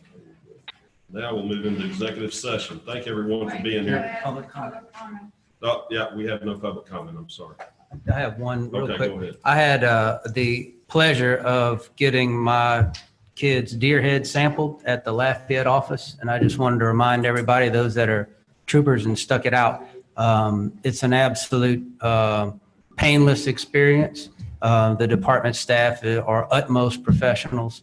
It's an opportunity to make sure you get your animal tested and that the meat that you're feeding your families is 100% safe. But I wanted to commend you guys, your staff, outstanding. The effort is outstanding, and I appreciate the department's work on putting that program together because it's an incredible resource and asset to the hunters of this state. Excellent. Anything else? Thank everyone for being here today. We need a motion to go Mr. into Chairman, executive. if you would, Motion. can we get a motion So moved. to move to executive session? So moved. Motion.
Okay, we have executive session.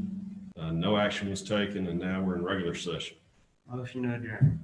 Motion to adjourn by Corville. Second. Blanchard. Whatever. All in favor? Let's go.